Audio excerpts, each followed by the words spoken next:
Ledakan sihir membakar langit, lidah api itu menghantam sayap naga hingga hangus.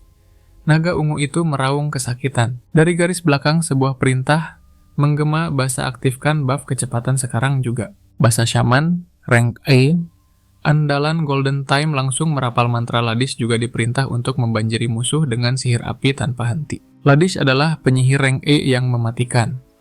Dan di sana berdiri Saki, pendekar pedang kelas S, dengan senjata legendaris pedang sang penyelamat. Matanya tajam menunggu celah fatal sang komando adalah Kunan Magic Swordsman rank S yang mendominasi medan tempur. Perintah terakhir jatuh pada Yuki. Tetap di belakang, jangan sampai terlihat musuh. Dia hanyalah rank F tanpa kelas, tanpa guild. Hanya tas ransel raksasa yang membebani bahunya yang gemetar. Basa Ladish dan Kunan menyerang serentak.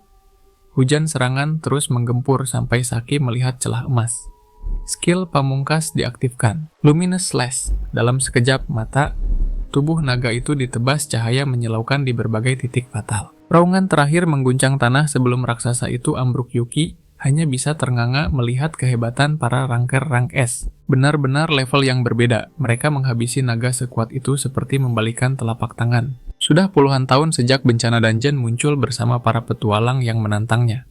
Namun kiamat belum juga usai. Dungeon yang terabaikan meledak menjadi dungeon break ancaman sosial yang siap meratakan kota kapan saja. Parahnya lagi mentalitas petualang zaman sekarang sudah bobrok. Mereka hanya gila harta, membersihkan dungeon demi keselamatan umat manusia masa bodoh. Hanya segelintir pahlawan sejati yang peduli. Tiba-tiba, plak kepala Yuki dipukul keras, itu ulah basa. Hei kuli panggul, mana ramuannya? Bentaknya kasar.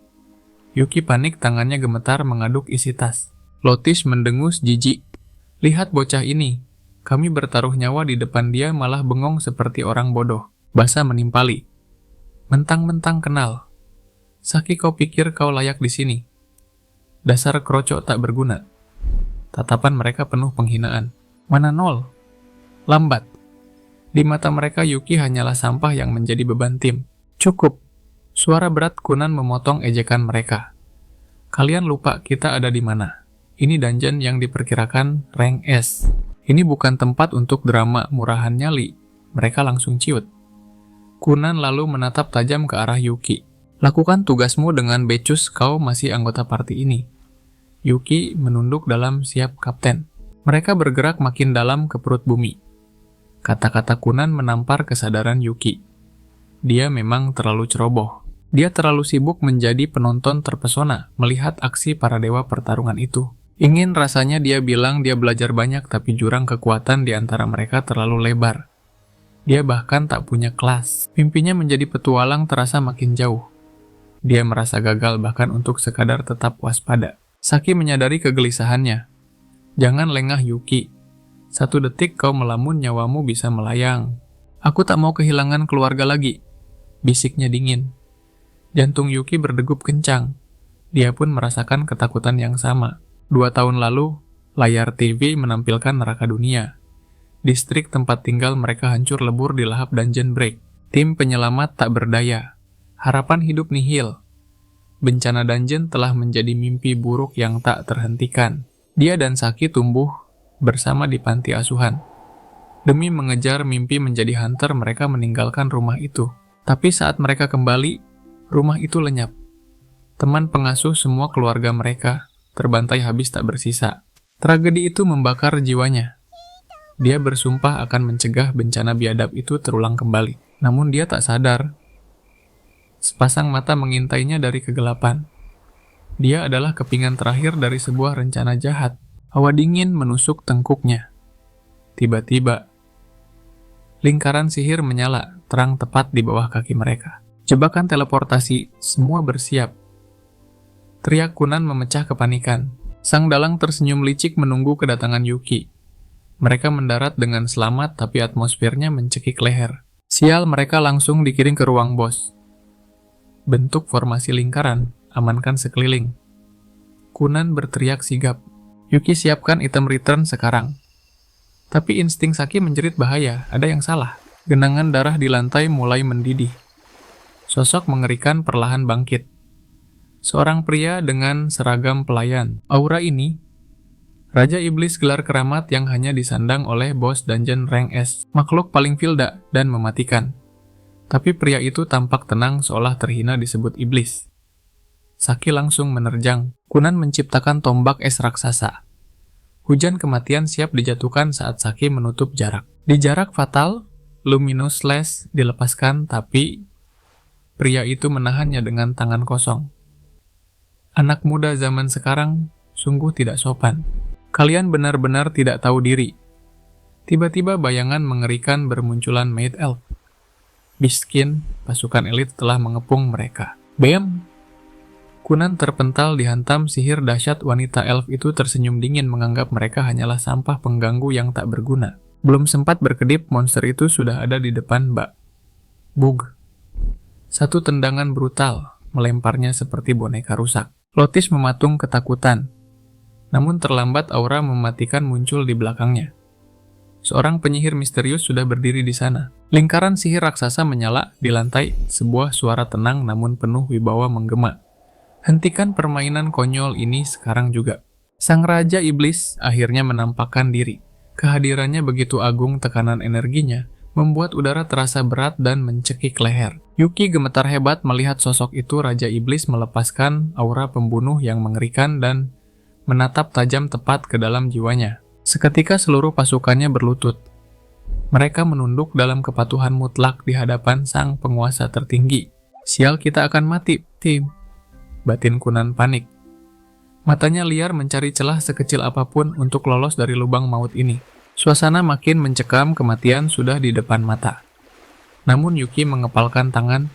Aku tidak akan membiarkan cerita ini berakhir tragis di sini. Dengan cepat ia merogoh tasnya.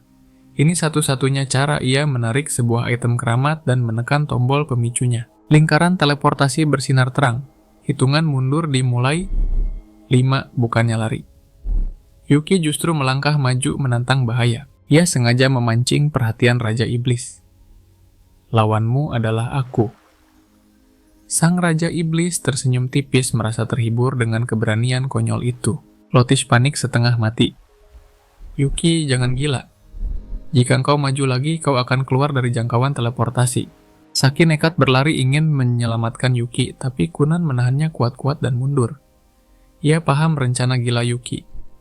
3 detik tersisa. Jarak memisahkan mereka semakin jauh. Saki meronta histeris, tapi Yuki menoleh sekilas memastikan teman-temannya sudah berada di zona aman. Semua sesuai rencana. Kunan telah mengerti isyaratnya. Tiba-tiba Biskin itu menerjang ke arah Yuki dengan ganas. Apa rencanamu manusia? Tanya Raja Iblis penasaran. Hitungan kedua Yuki menyeringai lebar penuh percaya diri. Sudah jelas kan? Ia melempar item teleportasi itu ke arah teman-temannya. 1 detik terakhir, waktu seakan berhenti jantung semua orang berdegup kencang. Aku yang akan mengalahkanmu, seru Yuki lantang. Kunan menangkap item itu. Kau memang gila Yuki, pilihan yang luar biasa. 0 cahaya menyilaukan meledak dari lingkaran sihir di bawah kaki para petualang. Yuki I. Teriakan Saki membelah angkasa menyadari hanya Yuki yang tertinggal. Namun Yuki tersenyum damai rela berkorban demi nyawa mereka. Dan, wush, mereka lenyap tak berbekas.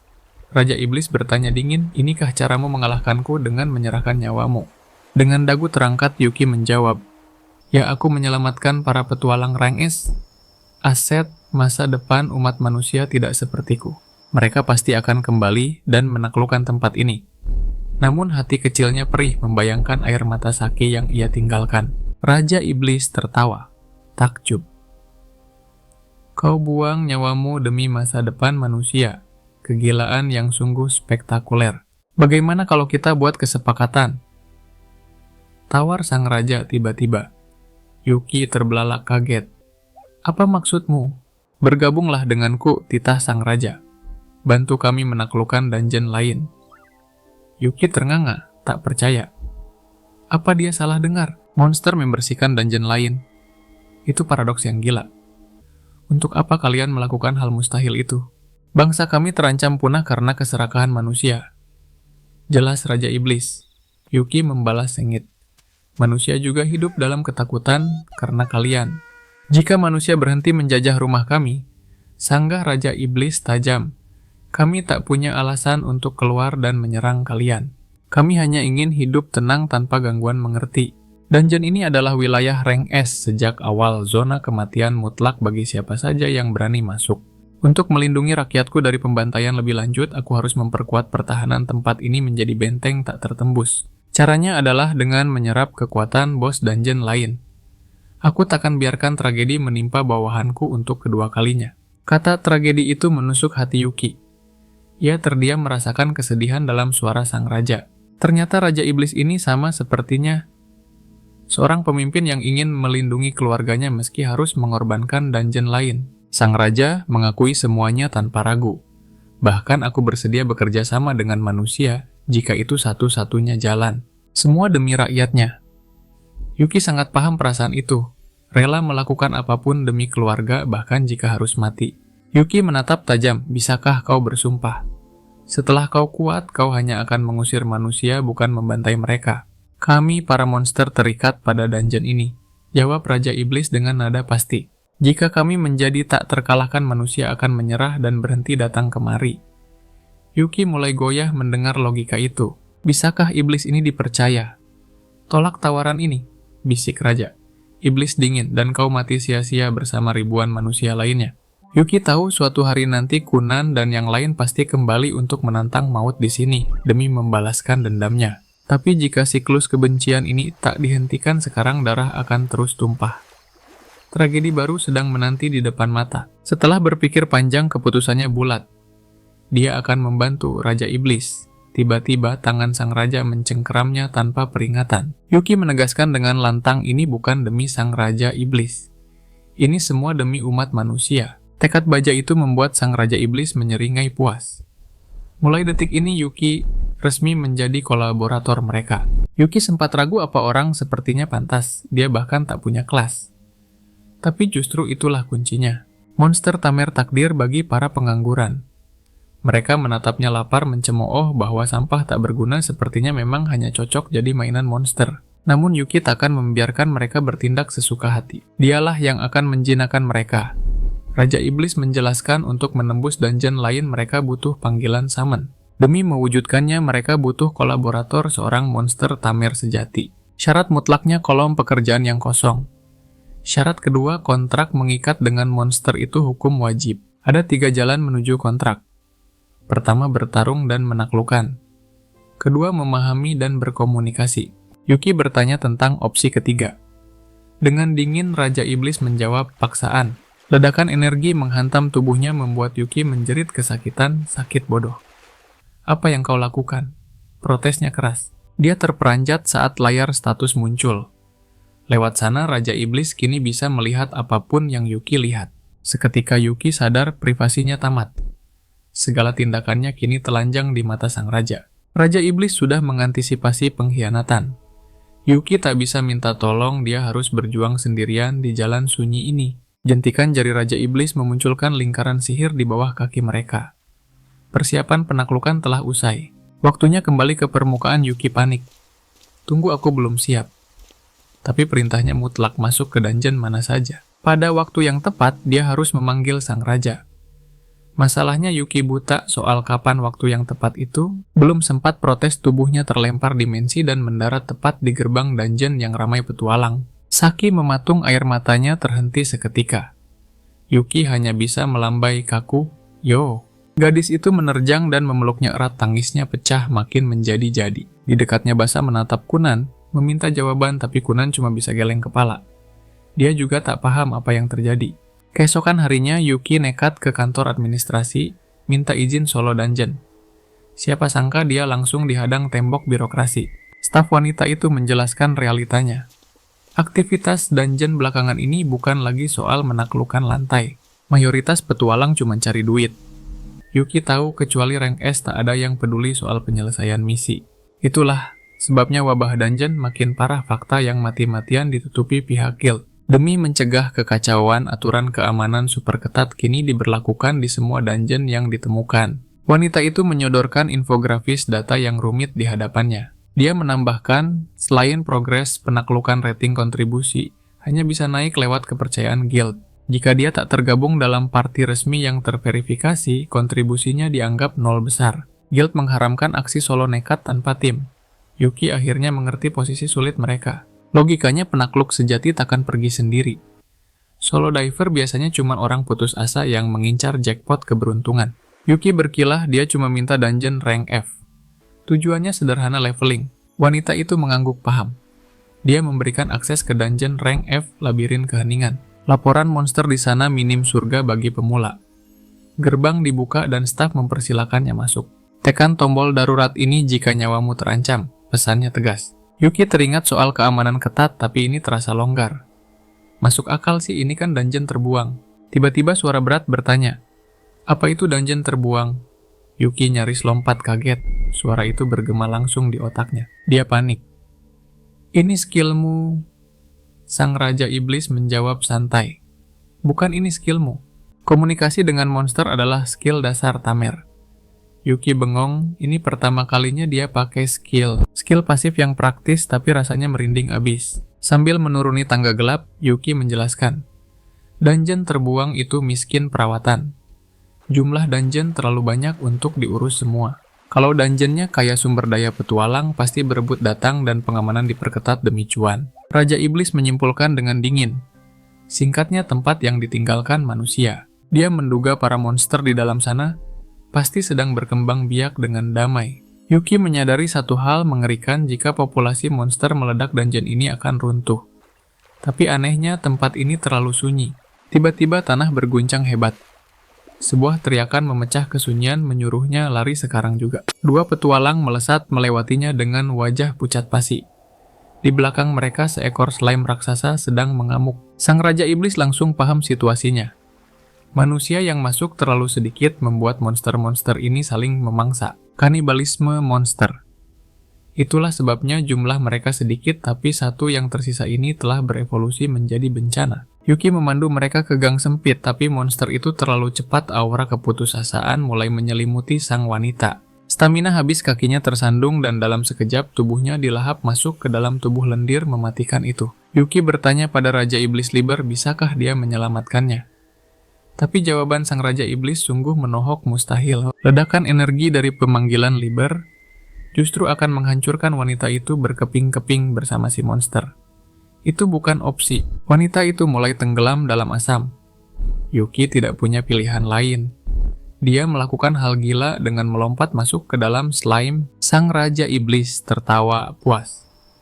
Bocah ini benar-benar nekat mengorbankan nyawanya sendiri demi orang asing. Dia berenang menembus cairan pekat itu. Saat tangannya berhasil meraih korban, inilah saatnya memanggil sang kartu as Demon King Liber. Ledakan energi dahsyat menyembur. Tangan Liber bermanifestasi meminjamkan setitik kekuatan dewanya pada Yuki. Tapi tubuh Yuki menjerit kesakitan. Dia memuntahkan darah segar. Rasanya organ dalamnya sedang dibakar hidup-hidup oleh mana itu. Hologram Liber muncul dengan aura mendominasi, memerintahkan wadahnya untuk tidak hancur sekarang. Liber mencoba menembus segel pemanggil. Dia mengetesnya dengan satu jari dan ekspresinya berubah terkejut. Hanya segini batas tubuh Yuki. Sangat lemah, tapi cukup untuk melenyapkan musuh level kroco ini. Kekuatan kiamat terkumpul di ujung jarinya. Chaotic Dawn. Satu jentikan jari melepaskan sinar penghancur yang memicu ledakan masif. Yuki ternganga.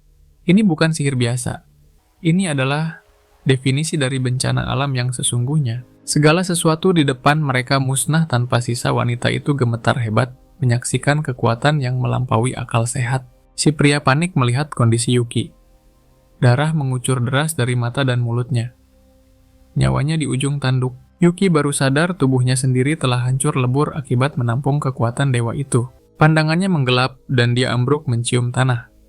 Beberapa hari kemudian, dia terbangun di Dungeon Endless Abyss dengan status baru. Notifikasi kenaikan peringkat itu dia terima saat terbaring koma di rumah sakit. Meski dia yang menyelamatkan mereka, dua petualang itu ketakutan setengah mati padanya. Walau tetap berbaik hati membawanya ke rumah sakit. Liber bertanya kenapa wajahnya murung dan mengajaknya bersulang. Yuki bingung dengan sikap santai bosnya itu. Dia merasa gagal. Dia hanya bisa memanggil orang lain untuk bertarung, merasa dirinya tak berguna. Tapi Liber menatapnya tajam. Saat itu Yuki tidak lari meninggalkan orang yang butuh pertolongan. Dia mengambil risiko gila, tanpa ragu. Liber menyukai nyali itu dan menyodorkan segelas anggur. Yuki menerimanya rasa bangga sedikit mengobati hatinya yang gundah. Namun Liber khawatir wadah Yuki akan pecah jika terus memanggilnya. Jadi, dia memperkenalkan mainan baru untuk Yuki. Namanya Elvina, seorang maid undead. Dia terlihat tenang tapi langsung melempar candaan kalau jatuh cinta padanya itu merepotkan. Karena ya, dia mayat hidup tanpa detak jantung. Lelucon garing yang membuat Yuki cemas akan kewarasannya. Liber menjamin maid ini lebih kuat dari Yuki. Elvina tersenyum manis ingin menjadi pelayan yang akrab. Misi utama sekarang power leveling. Yuki harus jadi monster agar tubuhnya kuat menampung Liber. Tak lama segerombolan monster api menyerbu. Elvina dengan santai meninju mereka tanpa ampun. Sekali pukul rata tanah, Yuki merinding melihat kekuatan brutal di balik wajah cantiknya. Di dungeon rank E. Sarang monster api itu, Elvina mengamuk sambil pamer kalau dia maid yang kompeten. Tingkahnya mengingatkan Yuki pada adik panti asuhan yang manja dan suka cari perhatian. Tapi nostalgia itu buyar seketika. Notifikasi level up muncul bertubi-tubi sampai rasanya dia mau gila. Elvina heran kok ada manusia yang kesal karena naik level terlalu cepat. Apa ini lelucon orang hidup? Masuk ke area lebih dalam, Yuki sadar dia bisa mempertahankan wujud Elvina jauh lebih lama daripada Liber. Tentu saja, Liber itu entitas level dewa. Mana yang dibutuhkan untuk memanggilnya setara dengan menguras lautan? Yuki sadar diri. Kemarin saja dia cuma sanggup memanggil ujung jari Liber, itu pun hampir mati. Elvina menyimpulkan kalau dia adalah paket hemat berkualitas tinggi. Yuki setuju, maid ini benar-benar bisa diandalkan. Wajahnya merona merah. Yuki akhirnya paham summoning itu seni efisiensi, bukan sekadar pamer kekuatan brutal. Langkah mereka terhenti oleh pintu segel raksasa. Yuki bingung cara bukanya, tapi Elvina malah peregangan otot dengan santai. Duar, satu pukulan pintu hancur lebur. Dengan santai dia bilang cuma mengetuk, padahal di dalam musuh sudah siap membantai. Elvina menerjang maju, sang prajurit mengayunkan pedang api, tapi mata tajam Yuki menangkap keanehan pada kobaran apinya. Yuki melempar belatiting, serangan itu berhasil menangkis tebasan maut tepat sebelum menyentuh kulit Elvina. Tapi percikan api itu tetap menyengat kulit Elvina, retak seketika. Yuki panik, tapi Elvina malah kaget tuannya bisa melihat api atribut suci itu. Yuki menjawab cepat, api itu jelas beda kelas dibanding api murahan di sepanjang dungeon ini. Cahayanya mirip, kekuatan Saki Elvina menjelaskan api suci adalah racun mematikan bagi kaum undead sepertinya. Dia malah bercanda genit bilang jantungnya berdebar kencang. Padahal dia kan mayat hidup yang nggak punya detak jantung. Bukan waktunya melawak. Bentak Yuki menyuruh mundur. Tiba-tiba lingkaran api neraka mengurung mereka tanpa ampun. Gawat, bos ini setipe dengan Liber, mustahil kabur. Yuki berniat panggil bantuan, tapi Elvina menahannya. Mana Yuki cuma cukup untuk satu monster. Tak ada pilihan lain, mereka harus duel maut berdua saja. Elvina menyindir pedas, sungguh lelucon, kejam melihat majikan yang maju perang sementara monsternya nonton. Tapi itulah gaya main Yuki kita ini, partner senyum manis merekah di bibir. Elvina siap bertaruh nyawa demi tuannya. Yuki akan buktikan evolusi kekuatan mereka. Dan jika keadaan memburuk, Elvina bersumpah akan jadi tameng hidupnya. Aura tempur meledak, Yuki dan Elvina siap tempur. Level up barusan pasti memberinya skill baru yang overpowered. Benar saja. Mata kebenaran terbuka sekarang, statistik musuh telanjang bulat di hadapannya. Deskripsinya ngeri, api suci yang punya damage mutlak pada monster tipe kegelapan. Elvina bertanya bingung melihat tuannya melamun. Saat menatap Elvina skill, Maid of All Wind, terlihat buff status gila-gilaan. Tapi awas, sistem mendeteksi bahaya. Badai api berputar siap melahap mereka hidup-hidup. Yuki menyambar tubuh Elvina dan menghindar. Dengar, sekarang aku bisa baca semua kartu as dan level bahaya musuh, serunya. Elvina tersenyum bangga, itu kemampuan dasar seorang tamer sejati mata yang menelanjangi rahasia monster. Meski belum sempurna, ini awal yang bagus. Ronde kedua dimulai, mereka pasang kuda-kuda. Elvina menari menghindari api dengan lincah. Dia menerjang bos dengan percaya diri, penuh yakin serangannya bakal fatal. Dia menendang sekuat tenaga, tapi nol. Reaksi Yuki melongo, tak percaya serangan Elvina barusan tidak memberi damage sedikit pun. Yuki berteriak histeris, ternyata bos itu bukan manusia, tapi monster api yang menyamar pakai baju zirah. Elvina shock berat. Kelihatannya sepele, tapi di balik besi. Itu ada gumpalan api hidup yang terus bergerak menghindari serangan fisik. Pantas saja tendangan Elvina tembus angin. Dia tidak memukul tubuh aslinya sama sekali. Mata Yuki melihat pola pergerakan indikator musuh. Strategi kemenangan sudah terkunci. Jangan terpesona lihat aksiku ya, goda Elvina. Fokus, dia mau nyerang lagi, balas Yuki tegang. Lompat sekarang. Yuki jadi navigator tempur. Tunduk tarik ke kanan, serangan bawah datang. Hajar lengan kiri, bahu kanan. Lalu kepala bos itu akhirnya sempoyongan pusing 7 keliling. Mundur dulu, Pain, perintah Yuki. Musuh mulai bereaksi tapi refleksnya masih terlalu gila untuk didekati sembarangan. Geser ke kanan, teriak Yuki lagi. Sial, Yuki lengah dan kena hantam, untung Elvina sigap menyelamatkannya sambil mengomel agar tuannya jaga diri. Di zona aman Yuki meringis minta maaf. Tiba-tiba Elvina memberi ide gila. Pakai skillku, tuan. Yuki mengecek panel. Ternyata Tamer bisa memaksa skill monsternya aktif. Ini kartu as terakhir mereka. Tapi efeknya cuma sekejap mata. Kesempatan emas ini tidak boleh meleset. Sekali gagal tamat riwayat mereka. Timing aktivasinya harus seakurat jarum jam sebelum musuh sadar. Dengan wajah imut yang mematikan, Elvina berbisik, "Aku percaya padamu sepenuhnya." Tatapan Yuki menajam, peringatan bahaya merah menyala, memenuhi pandangannya. Saatnya mengakhiri ini, combo maut datang kanan diam di tempat, lalu geser kiri. Perintah meluncur cepat. Ledakan api menerjang Yuki. Dia terpental muntah darah tapi bangkit lagi bagai orang gila. "Abaikan aku, fokus. Lompat ke kiri, Kak," teriaknya. Dan di titik itulah Merit of All Wind aktif. Kabum! Tendangan Elvina meledak dahsyat menghantam bos itu sampai penyok ke dasar tanah. Kemenangan mutlak. Yuki menghela napas panjang, adrenalin kemenangan perlahan surut. Namun suara Elvina terdengar begitu lirih seolah jiwanya telah terkuras habis oleh jurus terakhir itu. Salam perpisahan itu menghantamnya. Yuki terpatung. Sebelum ia sempat berdiri, sosok gadis itu lenyap bagai kabut pagi di hadapannya. Panggilan putus asa Yuki tak berbalas hening. Dengan langkah berat, ia kembali ke jantung Dungeon Liber.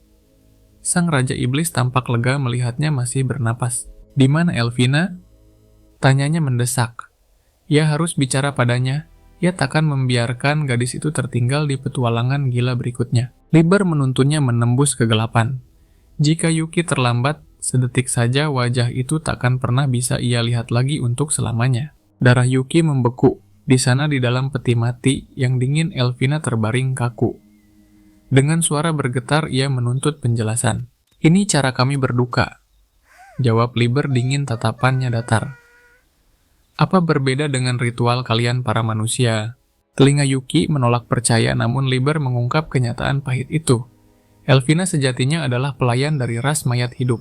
Kekuatan dahsyat ras mereka menuntut bayaran nyawa. Seketika Yuki teringat batas penggunaan skill mengerikan itu hanyalah 1 kali seumur hidup. Kini ia mengerti harga mahal kemenangan itu. Tidak, ia tak bisa terima. Ia tak pernah menginginkan kematiannya, hanya kekalahan musuh. Dengan tenang Liber berkata, demi melindungi dungeon nyawa Elvina adalah harga yang pantas. Baginya gadis itu telah tuntas menunaikan tugas suci. Ia mengakui dengan jantan bahwa beban dosa dan tanggung jawab ini sepenuhnya ada di pundaknya sebagai sang Raja Iblis. Namun Yuki murka. Ia tak butuh jawaban itu. Ia mengutuk dirinya sendiri, yang bodoh yang hanya menurut yang terlalu lemah untuk bertarung sendiri. Sekali lagi kutukan kelemahan itu menghantui dan meremukkan harga dirinya. Pertahanan Yuki. Runtuh, air matanya tumpah. Liber menatapnya tajam, berjanji akan menempa Yuki menjadi sosok yang jauh lebih kuat. "Adakah cara mengembalikannya?" tanya Yuki pilu. Liber menggeleng tegas. "Penjinak monster hanya memakai alat, bukan memperbaikinya. Habis manis sepah dibuang." Yuki menolak takdir kejam itu dengan seluruh jiwanya. Ia takkan menyerah. Tiba-tiba suara anggun memecah ketegangan. "Jangan terlalu kejam begitu, Liber." Sosok Mei muncul dari bayangan. Wanita itu tersenyum tipis. Keputusan sepihak itu belum final karena sang bocah belum memberikan suaranya dalam takdir ini. Mata kebenaran Yuki aktif seketika. Ia mengenali aura dahsyat salah satu eksekutif itu saat Mei memperkenalkan diri dengan penuh tata krama. Atribut suci dan iblis bersatu dalam satu tubuh. Dan skill itu, kebangkitan mayat napas Yuki tercekat di tenggorokan. Mei tersenyum penuh arti. Kau ingin tahu cara membawanya kembali. Harapan meledak liar di dada Yuki saat mendengar nyawa Elvina bisa dipulihkan. Dengan skill milik Mei mustahil menjadi. Mungkin Mei sedikit terkejut bocah ini bisa menelanjangi kartu asnya semudah itu. Karena rahasianya telah terbongkar, basa-basi tak lagi diperlukan di antara mereka. Yuki menegaskan ia hanya melihat efek dan syarat fatal yang terikat pada skill itu. Semuanya mulai masuk akal. Karena baru saja bangkit wajar pemahamannya terbatas. Jelaskan segalanya padaku dengan benar, tuntut Yuki. Mei membungkuk hormat. Ialah sang pengelola ibu yang mengurus segala urusan merawat penghuni dan menjadi benteng terakhir dungeon ini. Kata benteng terakhir menyengat telinga Yuki. Wanita itu pun menjelaskan peran vitalnya. Karena manusia tak henti menyerbu untuk membunuh mereka, ia ada sebagai asuransi nyawa mutlak bagi keberlangsungan dungeon. Bahkan jika ada yang mati, ia bisa memutar waktu kematian mereka. Mendengar itu, Yuki berteriak. Bangkitkan. Elvina sekarang juga. Mei menatapnya tenang, mengingatkan bahwa sihir sekuat itu memiliki syarat yang mencekik. Pertama, konsumsi sihirnya gila-gilaan, efisiensinya sangat buruk, nyaris tak masuk akal. Membangkitkan satu nyawa setara dengan biaya sihir untuk membangun satu lantai dungeon penuh. Bagi manusia itu mustahil. Bagi Elvina, yang kuat biayanya jauh lebih mengerikan. Menggunakannya berarti menyusutkan wilayah dungeon secara drastis. Yuki langsung paham bahayanya. Dungeon yang mengecil adalah mangsa empuk bagi para penakluk manusia. Mei membenarkan. Bahkan eksekutif sekuat Xian menentang keras ide gila ini demi keselamatan bersama. Menyusut berarti mati. Yuki memutar otak. Bagaimana jika kita kumpulkan sisa sihir sedikit demi sedikit? Mungkin bisa, tapi waktu adalah musuh mereka. Syarat kedua mengharuskan adanya sisa sihir dari target yang akan dibangkitkan. Sisa tenaga Elvina memang masih ada, tapi akan lenyap total tanpa bekas dalam waktu 10 hari. Itulah mengapa mereka harus berburu sihir dari sumber luar secepat kilat. Mei mengangguk menyetujui kesimpulan cerdas itu. Inilah alasan sebenarnya Yuki dikirim ke garis depan. Kini Yuki paham tujuan sejati dari penaklukan dungeon yang ia lakukan. Dengan merampas sihir dari dungeon lain skill. Kebangkitan Mei bisa digunakan tanpa batas dan tanpa mengorbankan markas mereka. Itu memang rencananya. Namun sayang dungeon kelas teri yang Yuki lahap sejauh ini sama sekali belum cukup. Berapa banyak yang dibutuhkan, desak Yuki? Apa dungeon tingkat F atau E masih kurang memuaskan? Mei tak peduli dengan peringkat manusia. Yang ia tahu, target mereka selanjutnya adalah dungeon raksasa. Misi gila yang dianggap bunuh diri oleh semua orang. Inti rencana mereka terlalu berharga untuk dipertaruhkan dengan sembarangan. Itu adalah warisan terakhir yang Elvina lindungi dengan nyawanya. Namun, di tengah keputusasaan itu, Yuki melangkah maju menawarkan diri. Liber langsung membentaknya. Kau gila? Apa kau punya rencana? Atau hanya ingin mati konyol seperti Elvina yang berakhir tragis? Yuki terdiam. Dia mengakui saat ini dia tidak tahu cara untuk menaklukkan tantangan itu, apalagi menjadi lebih kuat. Tapi jika ini satu-satunya jalan, dia akan menempuhnya. Dia tahu itulah alasan dia mengikat kontrak takdir dengan sang Raja Iblis. Tatapan itu, Liber bisa melihat tekad membara di mata Yuki. Namun tepat saat dia hendak menolak demi keselamatan Yuki, suara Deheman memecah ketegangan sang kepala. Pelayan maju menawarkan diri untuk melatih Yuki. Yuki langsung mengenalinya. Pria yang pernah menghancurkan Saki. Mei tersenyum lega melihat dukungan Viento. Bagi Viento, dengan kekuatan Yuki, yang sekarang kematian akan mengintainya kemanapun dia pergi. Liber mengangguk mengerti. Dia menyerahkan nasib Yuki ke tangan dingin Viento selama 7 hari penuh. Ikuti aku, perintahnya dingin. Yuki pun mempertaruhkan seluruh kepercayaannya pada pria itu. Mei mendesah lega mengira Viento yang kuat akan melindunginya. Tapi Liber justru panik dan menyuruh Mei ikut sekarang juga untuk mengawasi. Jangan lupa Viento sangat menentang penggunaan manusia. Ada kemungkinan besar dia akan membunuh Yuki dengan tangannya sendiri. Senyum Mei langsung lenyap. Viento dan Yuki melangkah masuk ke dalam lingkaran sihir yang bersinar terang. Saat Yuki membuka mata, dia terkejut setengah mati. Mereka masih di dalam dungeon. Viento menjelaskan, Inilah sisi lain dari kekuatan mutlak Raja Iblis. Setiap eksekutif dianugerahi lantai dungeon pribadi. Dan Yuki adalah manusia pertama dalam sejarah yang menginjakan kaki di tempat keramat ini. Bersyukurlah bocah. Ini kehormatan bagimu, ucap Viento dingin. Melihat skala dungeon yang begitu masif, Yuki akhirnya sadar. Kebangkitan kembali bukanlah hal sepele, melainkan kartu as terakhir yang sangat mahal. Yuki bertanya dengan polos. Apa latihan ini akan menaikkan levelku? Viento tertawa. Sinis. Bagi manusia, level naik berarti merampas sihir makhluk lain. Artinya para petualang itu hanyalah parasit. Mereka bertarung hanya untuk mencuri sihir bagi diri mereka sendiri. Tapi Yuki berbeda. Dia telah terikat kontrak darah dengan Raja Iblis. Meski wujud para eksekutif berbeda, mereka semua berbagi sumber sihir yang sama dari dungeon milik Liber. Karena itulah cara leveling biasa. Mustahil bagimu, Yuki tersentak, jadi ini alasan. Liber selalu mengirimnya ke dungeon lain dengan penuh risiko. Lalu bagaimana caramu melatihku? Tanya Yuki. Tanpa peringatan, Viento melemparkan sebilah pedang tajam ke arahnya. Yuki menangkapnya secara insting. Dia paham Viento ingin dia bersenjata lengkap sebelum pembantaian dimulai. Viento menatapnya tajam. Kau itu kertas kosong, tanpa dasar. Karena kau lemah, kau harus mengubah teknik menjadi kekuatan murni. Kau tidak punya pengetahuan, dan kau sama sekali tidak punya bakat. Belum sempat Yuki mencerna hinaan itu, Viento menerjang. Jika ingin menyelamatkan Elvina, bangun segalanya dari nol. Kekuatan teknik, otak, bakat, semuanya. Gerakan Viento secepat kilat Yuki. Bahkan ragu matanya bisa mengikuti bayangan sang pelayan itu. Jika kau gagal di sini, takdir dunia akan kuserahkan pada orang lain yang lebih pantas dari sampah sepertimu. Yuki merasakan niat membunuh yang pekat. Tidak. Ini lebih mengerikan dan dingin dari sekadar hasrat membunuh. Viento menegaskan dia tidak akan membuat keputusan gegabah demi dungeon dan Lord Liber. Yuki mengangguk paham. Bagi Viento, nyawa Yuki tidak ada harganya. Syaratnya hanya satu. Bertahanlah hidup selama 3 jam. Cara terbaik menguasai pedang adalah menari di ambang kematian, kering besi, beradu.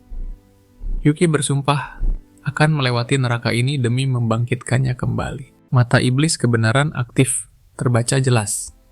Skill rahasia Viento. Pedang kelopak darah. Setiap tebasan adalah vonis mati. Jarak kekuatan mereka bagaikan bumi dan langit. Yuki tak melihat celah sedikitpun untuk selamat. Tak bisa ditangkis, maka harus menghindar. Kemana saja, bahkan ke tempat yang dia sendiri tidak bisa memprediksi datangnya bahaya. Hanya itu kemampuanmu. Ejek Viento kembali melancarkan serangan mematikan. Seret ujung pedang menggores pipinya, darah menetes. Viento terus mendesak tanpa ampun. Tapi Yuki meliuk menghindari setiap maut yang datang. Viento menyadarinya seketika. Lumayan, setidaknya kau bisa lari seperti tikus. Tapi gerakanmu terlalu banyak sampah, terlalu boros tenaga. Itulah celah fatal yang ditunjuk Viento. Serangan balik Yuki dipatahkan semudah membalikan telapak tangan. Dia benar-benar didominasi hingga tak diberi napas sedetik pun. Lebih parah lagi, otaknya lambat. Berpikir setelah ditangkis sama saja dengan menyodorkan lehermu untuk dipenggal. Viento melompat tinggi menghantamkan pedangnya ke bawah dengan kekuatan penghancur. Duar percikan api meledak saat Yuki menahan benturan itu. Tulangnya serasa remuk menerima beban serangan yang mematikan itu. Di tengah guncangan itu, Yuki memutar otak. Dia mengayunkan senjatanya. Mencoba menekan balik nasib buruk ini dengan sekuat tenaga. Viento menepis serangan itu semudah membalikan telapak tangan. Dengan tatapan dingin, dia memperingatkan. Percuma saja kau memaksakan diri. Bam! Satu hantaman aura Viento membuat Yuki terpental jauh. Darah segar seketika muncrat melukis lantai dengan warna merah kengerian. Tapi tunggu dulu, Yuki berhasil memotong sedikit ikat rambut Viento. Sang mentor tersadar.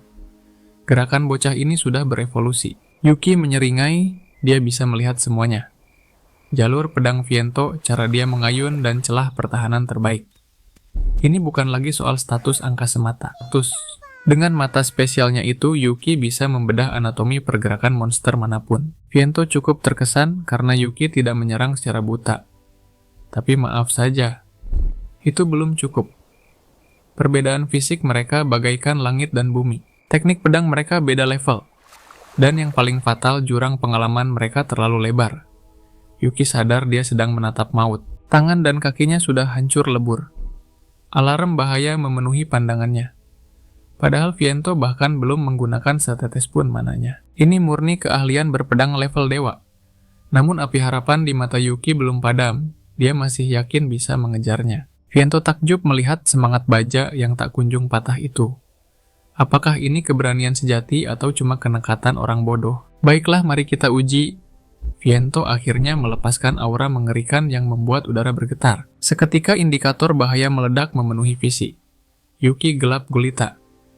Jika dia diam saja, nyawanya akan melayang detik ini juga. Kalau mata ini tak bisa menembusnya, tamatlah riwayatnya. Yuki membuang semua peringatan sistem. Yang dia butuhkan sekarang adalah data teknik Viento. Perspektifnya harus berubah total. Toh, dia sudah diambang kematian. Persetan dengan info bertahan hidup. Viento mengubah darah menjadi pisau tajam mengirim badai tebasan ke arah muridnya. Yuki mempertaruhkan segalanya di satu titik itu. Serangan mereka bertabrakan, menciptakan ledakan energi yang dahsyat. Duar gelombang kejut menghancurkan bebatuan di sekitar Viento. Terdiam 1000 bahasa. Sebuah goresan tipis kini menghiasi pipinya. Dia menatap ke bawah melihat Yuki yang sudah pingsan dengan tubuh penuh luka tebasan. Bocah ini benar-benar gila. Beberapa waktu kemudian, Yuki tersentak bangun. Viento sudah berdiri tegak di ujung ranjang memerintahkannya untuk segera ikut. Kepala Yuki masih pening. Ingatan terakhirnya hanyalah momen dia mencuri teknik Viento di tengah pertarungan maut itu. Lukaku, mana? Viento menjelaskan kalau Mai sudah menyembuhkannya. Untungnya Yuki belum mati, jadi mana yang dipakai tidak terlalu banyak. Jujur saja, Viento tidak menyangka muridnya senekat itu mencoba mencuri teknik di detik-detik kematian. Tapi itu justru membuatnya makin penasaran dengan potensi monster kecil ini. Dan sekarang, neraka latihan yang sesungguhnya baru saja dimulai. Lokasi pertama. Ruangan penuh monster buas Yuki, jelas kaget setengah mati. Jumlah musuhnya tidak masuk akal, tapi Viento yakin ini cuma pemanasan. Yuki mencabut pedangnya dengan tangan gemetar. Ya, setidaknya dia mulai terbiasa dengan aroma kematian. Tapi adegan berikutnya bikin kepala pening. Yuki bingung setengah mati kenapa dia malah disuruh jadi pelayan para monster. Dan yang bikin mata melotot, dia dipaksa memakai seragam butler yang super rapi dan mempesona ini. Ketampanannya naik drastis. Viento bersabda, pendekar pedang kelas atas tidak boleh punya gerakan sampah. Postur langkah kaki bahkan lirikan mata harus sempurna dan efisien. Itulah sebabnya Yuki harus belajar membuang semua kebiasaan buruknya. Seorang butler tidak boleh ragu, tidak boleh ceroboh dan haram hukumnya gemetar sedikit pun. Dia harus belajar menguasai setiap inci tubuhnya. Dan di saat yang sama melatih mata dewanya untuk melihat segalanya. Skill akan berevolusi tergantung pemakainya. Lihatlah monster dari berbagai ras sudah berkumpul untuk pesta teh yang aneh ini. Yuki harus membaca keinginan mereka dengan presisi mutlak. Dia mulai dengan mencontek setiap gerak-gerik elegan Viento. Dia memperhatikan cara Viento menuang teh melayani tamu. Gila, Viento tetap tenang dan berkelas bahkan saat membawa tumpukan piring segunung. Giliran Yuki mencoba, tangannya gemetaran seperti sedang memegang bom. Perang piring pecah berantakan di lantai. Disitulah tamparan realita menghantamnya. Cuma nonton doang gak bakal bikin jago. Melakukannya sendiri ternyata jauh lebih neraka. Yuki frustrasi melihat betapa kakunya dia dibandingkan sang guru. Ini adalah detail mikro yang tak pernah dia sadari saat bertarung hidup dan mati. Dia sadar sekadar meniru. Itu percuma. Dia harus memasukkan gaya dan interpretasinya sendiri ke dalam gerakan itu. Otaknya berputar keras mencari cara mengendalikan tubuhnya. Hari berikutnya dia harus melayani monster yang auranya super mengintimidasi. Makhluk itu tertarik pada Yuki karena dia manusia peliharaan Viento. Kau pasti kuat, katanya. Yuki dengan rendah hati bilang dia masih loading jadi kuat. Si monster malah menawarkan diri jadi partner sparring dan langsung menghajarnya. Karena staminanya ampas, Yuki mengaktifkan mata saktinya. Dia melacak gerakan Viento dan monster-monster di sekitarnya. Dia menguji timingnya dan BUKK. Satu pukulan bersih mendarat, telak di rahang monster itu. Hari keempat giliran monster kadal yang datang. Mata Yuki bersinar. Dia melihat monster itu kedinginan. observasi prediksi eksekusi. Dengan gaya Butler, sempurna dia menyelimuti sang tamu kadal. Seketika makhluk itu luluh padanya. Para monster di sini sungguh unik dan penuh warna jauh berbeda dari manusia yang penuh kepalsuan. Perlahan tapi pasti Yuki mulai memahami makna di balik latihan gila yang Viento berikan padanya. Hari ke-6 tamu imut muncul seekor kelelawar kecil. Yuki melayaninya dengan percaya diri tapi sial. Ternyata si kecil ini menginginkan darah segarnya. Keahlian makhluk itu adalah Blood Suck. Kemampuan mengerikan yang mengganti makanan dengan hisapan darah murni. Hari ke-7 Yuki pamerkan keahlian tehnya di depan Viento. Viento menilai rasanya kurang tapi sikap Yuki lulus dengan nilai sempurna. Berhari-hari Yuki hanya bertarung dan minum teh entah bagaimana. Mental bajanya sanggup menahan semua kegilaan ini. Di penghujung waktu, sebuah pencerahan menghantamnya. Namun Viento segera mematahkan naifnya pemikiran itu. Viento menyeringai, Yuki baru saja menyentuh gerbang terakhir. Ujian sebenarnya adalah duel. Melawannya, Viento melepaskan teknik Blood Pedal Blade. Kilat menyambar saat Yuki mencabut pedangnya Viento. Terkesan mata pemuda itu kini aktif dalam sekejap mata. Dulu ia meniru tanpa sadar, tapi kini imitasi saja. Takkan cukup. Jika Yuki tak menguasainya menjadi miliknya sendiri, nyawanya akan melayang. Yuki tak butuh peringatan. Kematian sudah jadi teman lamanya. Matanya bersinar deskripsi teknik. Blood Pedal Blade kini terpampang jelas. Teknik itu mengubah darah menjadi ribuan pedang melepaskan badai tebasan tanpa henti kepada targetnya. Pertahanan biasa takkan berguna. Hanya serangan dengan tipe yang sama yang bisa menetralkan kiamat kecil ini. Kali ini Yuki melihat segalanya jauh lebih detail. Tubuhnya bergerak otomatis.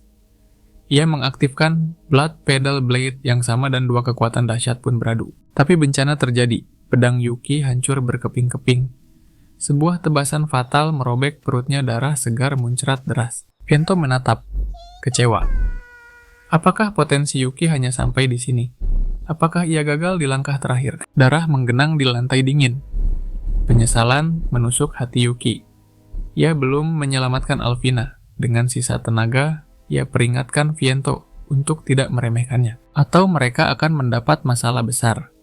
Yuki memanfaatkan darahnya sendiri, yang tumpah menciptakan versi Blood Pedal Blade yang lebih gila. Darah itu berubah menjadi jutaan pisau halus melepaskan badai kematian yang tak terhindarkan, pertahanan biasa mustahil menahannya. Viento terbelalak tak percaya, serangan ini hanya bisa ditahan oleh jenis yang sama.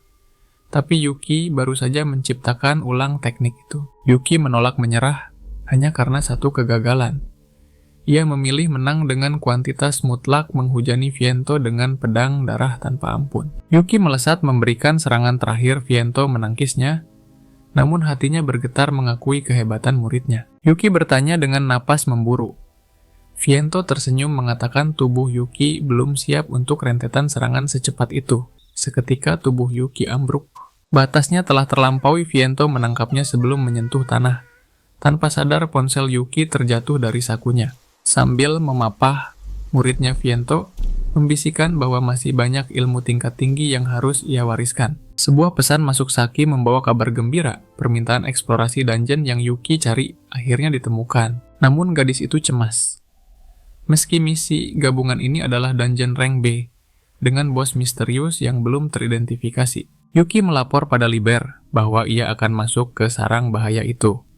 Liber bisa merasakan aura Yuki kini jauh lebih mengerikan dari sebelumnya. Viento berkomentar meski tata krama Yuki masih kasar, namun ilmu pedangnya kini telah berevolusi menjadi seni yang mematikan. Liber penasaran setengah mati apakah seorang rank I, seperti Yuki, benar-benar nekat masuk ke neraka rank B. Yuki tersenyum tipis, ia tidak berniat membersihkannya sendirian.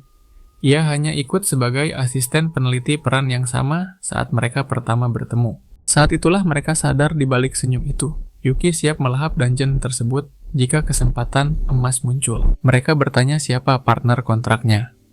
Jawaban Yuki membuat rahang mereka semua jatuh karena terkejut. Setelah itu Yuki melangkah pasti ke guild petualang. Saki menyambutnya dengan senyuman cerah yang menghangatkan suasana. Melihat pedang di pinggang Yuki, rasa ingin tahunya meledak. Yuki meminta maaf karena lagi-lagi membawa permintaan yang tidak masuk akal. Tapi bagi Saki ini bukan masalah. Ia sudah biasa menangani permintaan aneh dari para petualang unik. Justru membawa orang yang dikenal membuat segalanya lebih mudah. Tiba-tiba suara pria asing memanggil Saki dengan nada mendesak. Mereka mendesak Saki bergegas ke dungeon. Saat mata mereka menangkap sosok Yuki, tatapan merendahkan langsung terpancar. Yuki berbisik pada Saki memastikan apakah mereka timnya. Saki menggeleng, mereka bukan kolaborator yang ia undang. Mereka hanyalah sukarelawan yang mengambil sisa misi dari guild. Tujuan mereka sangat sederhana dan licik. Naik peringkat dengan cepat dan aman dengan cara menumpang pada kekuatan rank S seperti Saki. Mengira Yuki setara mereka, wajah mereka berubah saat tahu ia hanya rank E. Salah satu dari mereka bertanya dengan nada mengejek. Pria itu tertawa keras, merasa lucu bahwa ada seseorang yang peringkatnya lebih rendah dari sampah di matanya. Dengan sombong ia berkata, rank E hanya akan jadi beban. Ia menyuruh Saki membuang pecundang itu dan merekrut anggota rank B yang layak. Saki mengabaikan ocehan sampah itu dan dengan dingin menyebutkan bahwa Yuki telah menaklukkan 2 dungeon sendirian. Yuki menjawab dengan santai, seolah itu bukan masalah besar. Namun para pria itu hanya mendengus tak percaya. Mana mungkin seorang rank E menaklukkan dungeon sendirian, itu mustahil. Di dunia ini, petualang naik tingkat lewat investigasi atau pengiriman barang. Membersihkan dungeon sendirian, itu ide gila yang takkan disentuh siapapun kecuali mereka yang haus kekuasaan. Sang pemimpin kelompok mulai gerah, emosinya memuncak melihat sikap acuh tak acuh itu. Rencana liciknya sederhana, memanfaatkan kekuatan Saki untuk membersihkan dungeon lalu menumpang ketenarannya demi naik ke rank A yang bergengsi. Jika ada orang rendahan yang bisa menaklukkan dungeon sendirian, panggungnya akan hancur. Dia mencoba menekan lagi, tapi kesabaran Saki sudah habis. Dengan tatapan tajam Saki menegaskan posisinya. Dia disewa untuk investigasi, bukan pembantaian. Fokus mereka sekarang adalah target di depan mata. Selamat datang di Gua Hasrat Terpendam, sebuah dungeon estimasi rank B, di mana level sang bos menentukan segalanya. Yuki yang penasaran bertanya bagaimana mereka tahu ancaman bos tanpa melihatnya.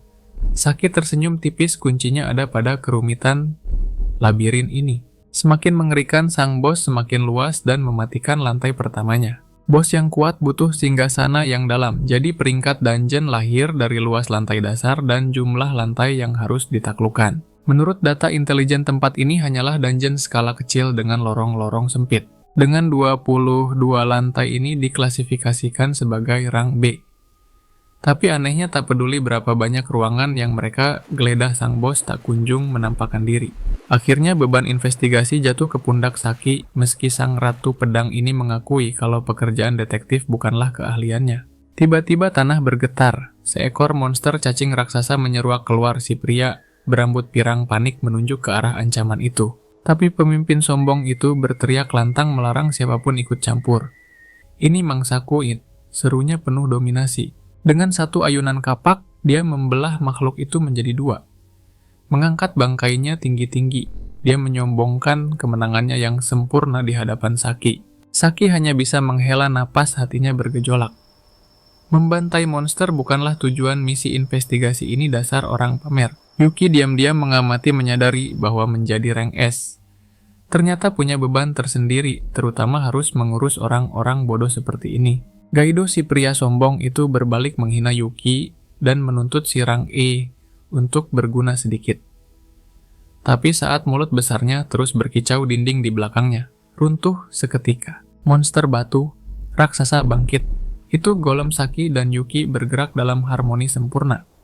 Saki langsung melepaskan jurus andalannya, Luminous Slash. Gaido terpaku, matanya tak mampu mengikuti kecepatan dewa itu. Saki berkata dingin, dia tidak butuh bantuan bertarung dari para amatir. Kalian cukup cari jalan dan tetap hidup, perintahnya. Yuki pun meminta maaf dengan sopan sebelum beraksi. Dengan presisi tinggi, Yuki menebas golem itu tanpa mengganggu ritme Saki. Kau menyamakan waktumu denganku? Tanya Saki tak percaya dan Yuki mengangguk tenang. Saki tertegun melihat betapa kokohnya serangan itu. Fakta bahwa Yuki bisa mengimbanginya.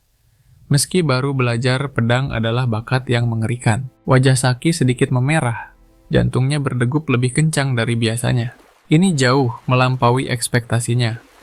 Sekarang dia paham kenapa pertarungan tadi terasa begitu mengalir dan mudah. Saki tersenyum manis dan memuji kerja keras Yuki. Tapi di sisi lain Yuki yang melihat golem keluar dari dinding hanya berpikir, dungeon ini benar-benar tidak masuk akal. Saki kembali fokus menyuruh Yuki menyerahkan urusan tempur padanya, sementara mereka lanjut menyelidiki. Wajah Gaido masam, harga dirinya terinjak-injak melihat kedekatan mereka. Karena tak mau kalah, Gaido makin bernafsu menemukan ruang bos demi pamer kekuatan. Tapi 10 jam berlalu dan hasilnya nihil. Ketiga pria itu ambruk, kelelahan napas mereka memburu karena frustrasi. Saki memeriksa sekeliling sekali lagi, tapi jalan buntu menyambut mereka. Tak ada jalan rahasia, tak ada tangga ke lantai berikutnya. Yuki menempelkan tangannya ke dinding merasakan sesuatu yang aneh. Gaido langsung mendecih menceramahinya soal teori dungeon dengan nada meremehkan. Dungeon itu dimensi sihir terisolasi bodoh. Celotehnya. Ini cuma terlihat seperti dunia kita tapi aslinya palsu. Jangan samakan dengan gua biasa. Tiba-tiba Gaido menerjang maju lututnya mengarah telak ke wajah Yuki. Yuki berdiri diam, namun serangan itu tak berarti baginya. Gaido memperingatkan, menggali dinding dungeon cuman akan membuatmu terkena ledakan mana. Dengan tenang Yuki menjawab, mataku melihat hal yang berbeda. Gaido pun bingung setengah mati.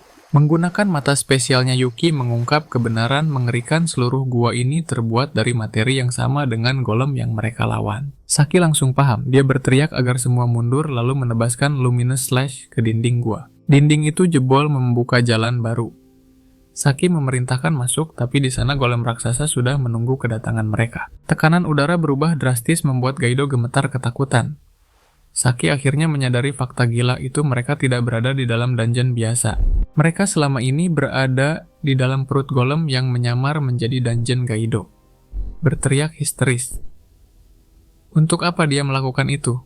Jawabannya jelas, untuk memalsukan peringkatnya. Yuki bertanya dingin. Jadi apakah ini berarti kita baru saja menginjakan kaki di lantai 1 yang asli? Skala ruangan itu begitu masif, rasanya seperti berdiri di padang terbuka. Saki awalnya mengira ini ancaman rank A, tapi dia segera meralatnya dengan wajah pucat. Ini bukan rank A. Monster ini berada di ambang evolusi menuju rank S bencana, yang sesungguhnya baru saja dimulai. Kebenaran terungkap. Bukan dungeon kelas B, ini adalah dungeon supermasif kelas A. Lantai gurun ternyata kamuflase golem Yuki dan Saki menatap istana terapung di kejauhan. Gaido menyadari golem raksasa di bawah kaki mereka tiba-tiba membeku. Saki menjelaskan mode hemat, mana aktif karena misinya gagal total. Gaido bingung setengah mati, jadi Saki memperjelas situasinya yang mengerikan. Dungeon ini dirancang untuk membunuh hunter rank S seperti dia. Gaido pun shock berat. Selama ini monster dianggap hewan buas, tapi Saki membantah. Dungeon bukan sekadar tambang. Itu adalah benteng pertahanan melawan musuh manusia.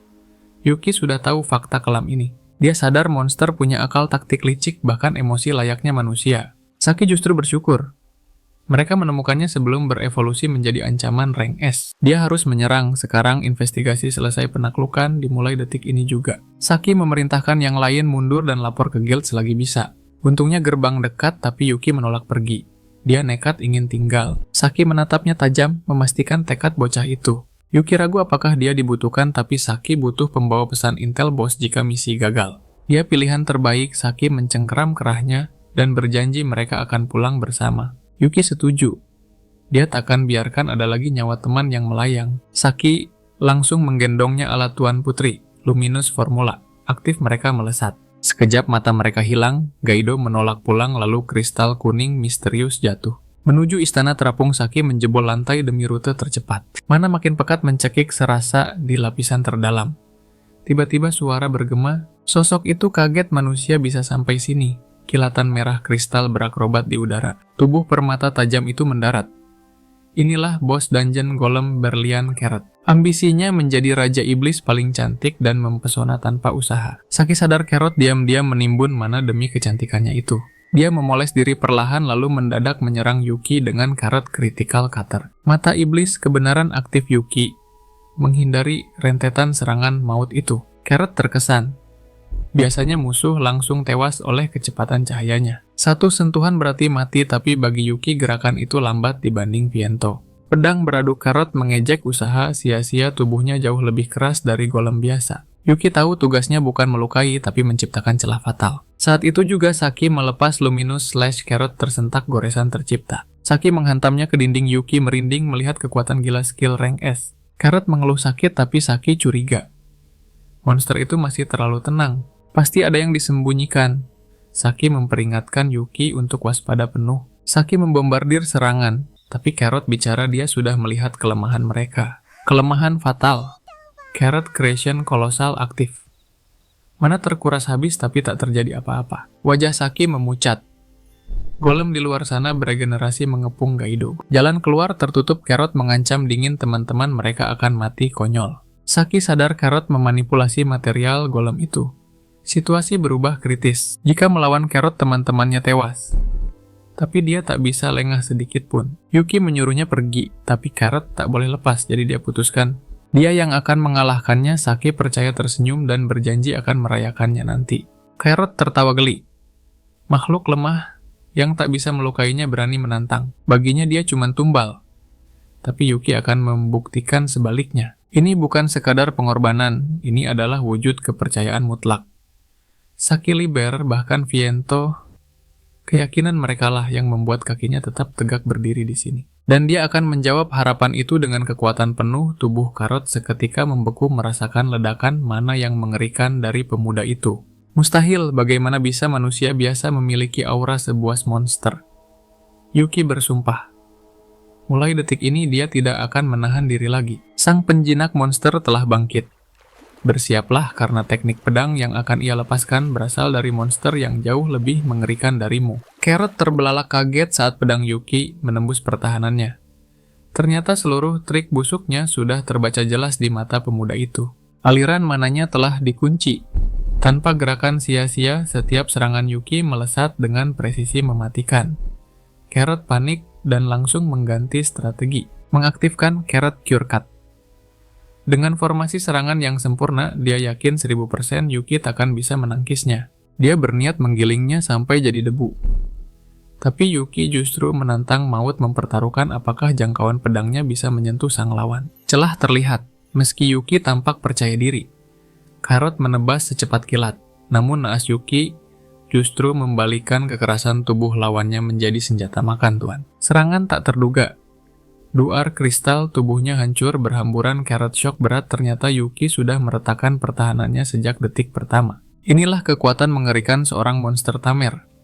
Namun melihat cangkang indahnya rusak, amarah Carrot meledak tak terkendali. Berani-beraninya manusia rendahan melukainya. Yuki pun sadar pertarungan hidup dan mati yang sesungguhnya baru saja dimulai. Aura membunuh membanjiri ruangan. Carrot melepaskan wujud aslinya melalui skill terkutuk Carrot Skill Change, memadat, mengeras, dan bersinar. Tubuhnya berevolusi menjadi golem permata yang terkeras, tertajam, dan terindah di dunia. Inilah teror sang penguasa dungeon, di mana manusia hanyalah baterai mana yang disegel abadi dalam kristal dingin. Dia akan menggiling Yuki hingga jadi butiran pasir. Manusia lemah ini bahkan tak pantas menjadi pajangan di koleksi pribadinya. Lengan raksasa seberat gunung menghantam ke arah Yuki. Kepercayaan diri, Carrot melambung tinggi menembus langit. Dia merasa tak terkalahkan. Tapi Yuki malah tertawa mengejek obsesinya pada ukuran raksasa. Sebagai hal yang kampungan dan sangat klise. Dengan tatapan dingin, Carrot membalas. Asal kau tahu, bocah semakin besar permatanya semakin mahal harganya. Yuki menyeringai, salah. Yang penting itu skill dan keindahan potongannya. Teknik terlarang. Blood Petal Blade diaktifkan. Carrot seketika merinding. Bagaimana bisa manusia memiliki aura iblis sepekat ini? Dengan santai, Yuki menjawab, inilah gaya tarungku yang sebenarnya. Ribuan pedang darah bermekaran mengepungnya dari segala arah. Crack barrier kebanggaannya hancur berkeping-keping. Tebasan tanpa ampun datang dari segala penjuru. Darah menyembur saat tubuh kerasnya dicincang habis. Akhirnya Yuki bisa bernapas lega. Perjudian nyawanya terbayar lunas. Darah menetes dari ujung pedang. Beban berat pertarungan mulai terasa menekan pundaknya. Fatal saat, Yuki membalikan badan. Dia tak sadar kalau mimpi buruk itu belum berakhir. Carrot masih sadar. Gila. Dia mengorbankan sebagian besar tubuh permatanya sebagai umpan. Skill yang absurd, tapi harga yang harus dibayar sangatlah mahal. Serangan pengecut diluncurkan Ting Yuki menangkisnya tanpa menoleh sedikit pun. Peringatan kedua Nona. Gerakannya terbaca jelas, tapi Carrot menyadari satu hal fatal. Stamina Yuki sudah berada di titik nadir. Sekali lagi, Blood Petal Blade Carrot bingung setengah mati.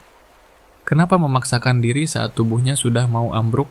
Yuki tersenyum miring mengakui tubuhnya sudah lumpuh. Giliranmu sobat. Seekor kelelawar kecil nan imut muncul dari kegelapan. Si kecil itu menyeringai lebar. Jawabannya sudah jelas sejak mereka berada di Dungeon Liber, kenapa Yuki memilih monster spesifik ini. Rencananya gila tapi jenius. Gunakan darah yang tersimpan. Skill Vampirism akan mengubah seluruh darah itu menjadi sumber kekuatan murni. Teknik ini butuh tumbal darah yang masif. Jika meleset sedikit saja, nyawa Yuki yang akan melayang sia-sia. Slot kontraknya hanya satu. Tidak ada kesempatan kedua serangan pamungkas ini wajib telak. Serangan pertama membakar darahnya sendiri.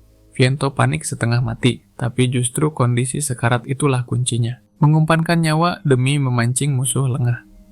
Dia sengaja membiarkan dirinya lemah agar sang vampir terkuat bisa berpesta pora. Dan di sanalah si kelelawar imut akan berubah menjadi mimpi buruk lawan. Carrot terlambat menyadarinya. Skakmat saat pertarungan berakhir. Yuki memperkenalkan diri. Aku Yuki monster tamer yang memanfaatkan segalanya kawan maupun lawan untuk menang. Slash. Satu tebasan bersih membelah Carrot menjadi dua bagian. Kau monster. Gumam Carrot saat tubuhnya hancur lebur. Dengan dingin Yuki menjawab, aku manusia. Manusia yang mengikat kontrak dengan Raja Iblis. Kekuatan dungeon kini mengalir di nadinya mata Yuki. Membara menyala dengan api ambisi yang tak terpadamkan. Batas fisiknya sudah terlampaui. Tanpa buang waktu, sang tokoh utama kita langsung menyedot seluruh mana dungeon ke dalam segel miliknya. Beberapa detik kemudian kesadarannya mulai memudar. Sisanya kuserahkan padamu Liber. Tepat di detik kritis, Saki muncul dan menangkap tubuhnya. Gadis itu terpaku tak percaya dengan pemandangan epik di depannya. Yuki menghabisi Carrot sendirian. Wajahnya pucat pasti kehabisan darah dan Saki pun memapahnya dengan penuh kebanggaan. Sementara itu lautan kamera telah mengepung area.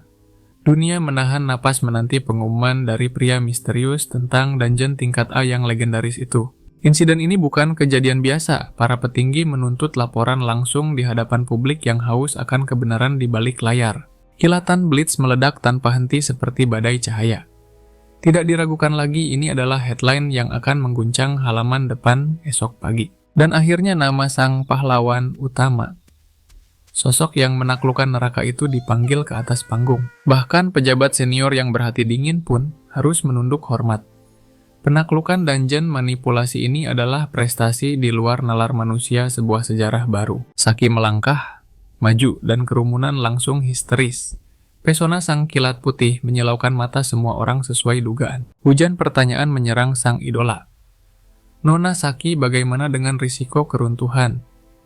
Apa benar monster berakal muncul di sana? Dengan satu isyarat tangan yang anggun dan dingin, dia membungkam kebisingan itu lalu mulai mengurai kisah penaklukan mereka. Padahal dalam hati dia ingin menjerit frustrasi. Ini semua gara-gara Yuki yang melempar tanggung jawab seenak jidatnya. Detik dokumen laporan itu berpindah tangan. Bajingan licik itu langsung menghilang bak di telan bumi. Saki menyuruhnya istirahat tapi dia sudah kabur lebih dulu. Saki hanya bisa menggertakkan gigi. Urusan bisnis macam apa yang lebih penting daripada kejayaan di depan mata ini. Sementara itu Yuki memacu langkah menembus Dungeon Liber. Pertanyaan pertamanya bukan tentang harta tapi dengan napas memburu, dia berteriak. Bagaimana proses kebangkitannya? Mai menjawab dari pusat badai energi. Aura mengerikan meledak saat dia berteriak. Ini adalah tahap terakhirnya Tuan. Viento langsung memperingatkan dengan tegas. Jangan menatap langsung. Bodoh, konsentrasi mana ini bisa melelehkan retinamu. Yuki pun merasakannya. Tekanannya begitu berat hingga tulang terasa remuk. Mai memanggil jiwa itu kembali. Elvina, waktu istirahatmu sudah habis. Bangunlah. Kememanindina, aku tidak akan memaafkanmu jika engkau berani berlama-lama di alam baka. Kembali sekarang juga, ancamnya pada sang jiwa. Hukum kematian diputar balikan. Rantai mana yang membelenggu jiwa, mulai bergetar hebat menarik satu nyawa kembali ke dunia fana. Perlahan kelopak mata Elvina terbuka. Melihat gadis itu berdiri kembali, beban seberat gunung akhirnya terangkat dari pundak Yuki. "Kenapa wajahmu begitu lega?" tanyanya polos. Detik berikutnya realita menghantam. Dia sadar dia baru saja kembali dari kematian. Dia tahu mayat itu hebat, tapi dia pikir pengorbanannya akan sia-sia. Fakta bahwa dia bernapas lagi adalah keajaiban mutlak yang mengejutkan dirinya sendiri. Yuki menghela napas panjang tersenyum miring. "Syukurlah kau masih seberisik dan senerjik biasanya meski baru bangkit dari kubur. Apa itu lelucon undead karena aku sempat jadi mayat?" Sindir Elvina tajam. Yuki langsung panik dan berteriak. "Bukan begitu maksudku, oi." Viento memotong drama romansa mereka tanpa ampun. "Cukup bicaranya. Kembali bekerja. Ganti pakaian kalian sekarang juga." Yuki mengeluh frustrasi. "Jangan bilang aku harus jadi pelayan lagi." Elvina memiringkan kepala dengan imut. "Memangnya kau pernah jadi pelayan?" "Tentu saja tidak." Sangkalnya cepat. Tapi saat jas dari Mei terpasang, aura Yuki berubah total. Dia terlihat seperti bangsawan kelas atas yang mematikan. Dia menatap cermin dengan tatapan asing. Siapa pria tampan yang terlihat terlalu rapi ini? Batinnya bingung. Viento menyeringai. "Hari ini panggung milikmu, nak." Tiba-tiba seluruh ruangan meledak dengan sorak-sorai para monster yang menggema. Mata mereka berbinar penuh kekaguman. Manusia. Yang dirumorkan itu nyata. Bagi mereka Yuki bukan musuh, tapi sang juru selamat yang menyelamatkan takdir mereka. Liber melangkah maju menjelaskan dungeon yang kau hancurkan itu menyimpan samudra kekuatan sihir yang tak terbatas. Berkat pasokan energi gila itu, Mei bisa menarik lebih banyak jiwa kembali dari kematian. Meski jujur saja, dia nyaris pingsan sekarang. Yuki terbelalak. Jadi semua orang di sini adalah hasil kebangkitan. Liber tersenyum. Mereka semua ingin melihat wajah pahlawan manusia yang memberi mereka kesempatan kedua. Diselamatkan oleh ras manusia. Itu tak pernah ada dalam sejarah mereka. Tapi hari ini ironi itu berubah menjadi euforia murni. Mereka berebut menyodorkan gelas persaudaraan pada Yuki. Tapi belum sempat Yuki minum, Elvina sudah menyeret kerahnya menjauh dengan paksa. "Minggir, aku yang pertama," serunya posesif. Dia sendiri bingung kegilaan apa yang sebenarnya Yuki lakukan sampai dipuja bak dewa begini. Saat tubuhnya ditarik paksa, Yuki mengulurkan tangan dramatis ke arah Liber. "Tolong aku, lepaskan aku dari wanita gila ini." Liber hanya tertawa hangat. "Nikmatilah Yuki, pilihanmu hari itu menyelamatkan nyawa kami semua. Kau harus terbiasa dengan cinta mereka yang agresif." Namun di balik senyum canggungnya hati Yuki berbisik jujur. "Aku tidak melakukan ini demi para monster. Semua ini hanya karena Elvina." Bayangannya tumpang tindih dengan gadis kecil dari panti asuhan di masa lalunya. Melihat tawa para monster itu, memori masa kecilnya bersama anak-anak panti kembali berputar. Dan itu saja. Sudah cukup menjadi alasan baginya untuk bertarung. Tiba-tiba seekor monster serigala melempar gosip panas. "Kudengar kau murid emas Tuan Viento." Elvina langsung. Viento dengan dingin menegaskan dia masih harus menghajar dasar-dasar itu ke otak Yuki, sang bintang utama party ini. Liber terkekeh menggoda Viento, pasti naksir berat sama Yuki. Sampai secerewet itu, bahkan bajunya pun disiapkan. Viento membalas tajam, kalau Liber juga sama. Awalnya dikira mereka yang memanfaatkan Yuki.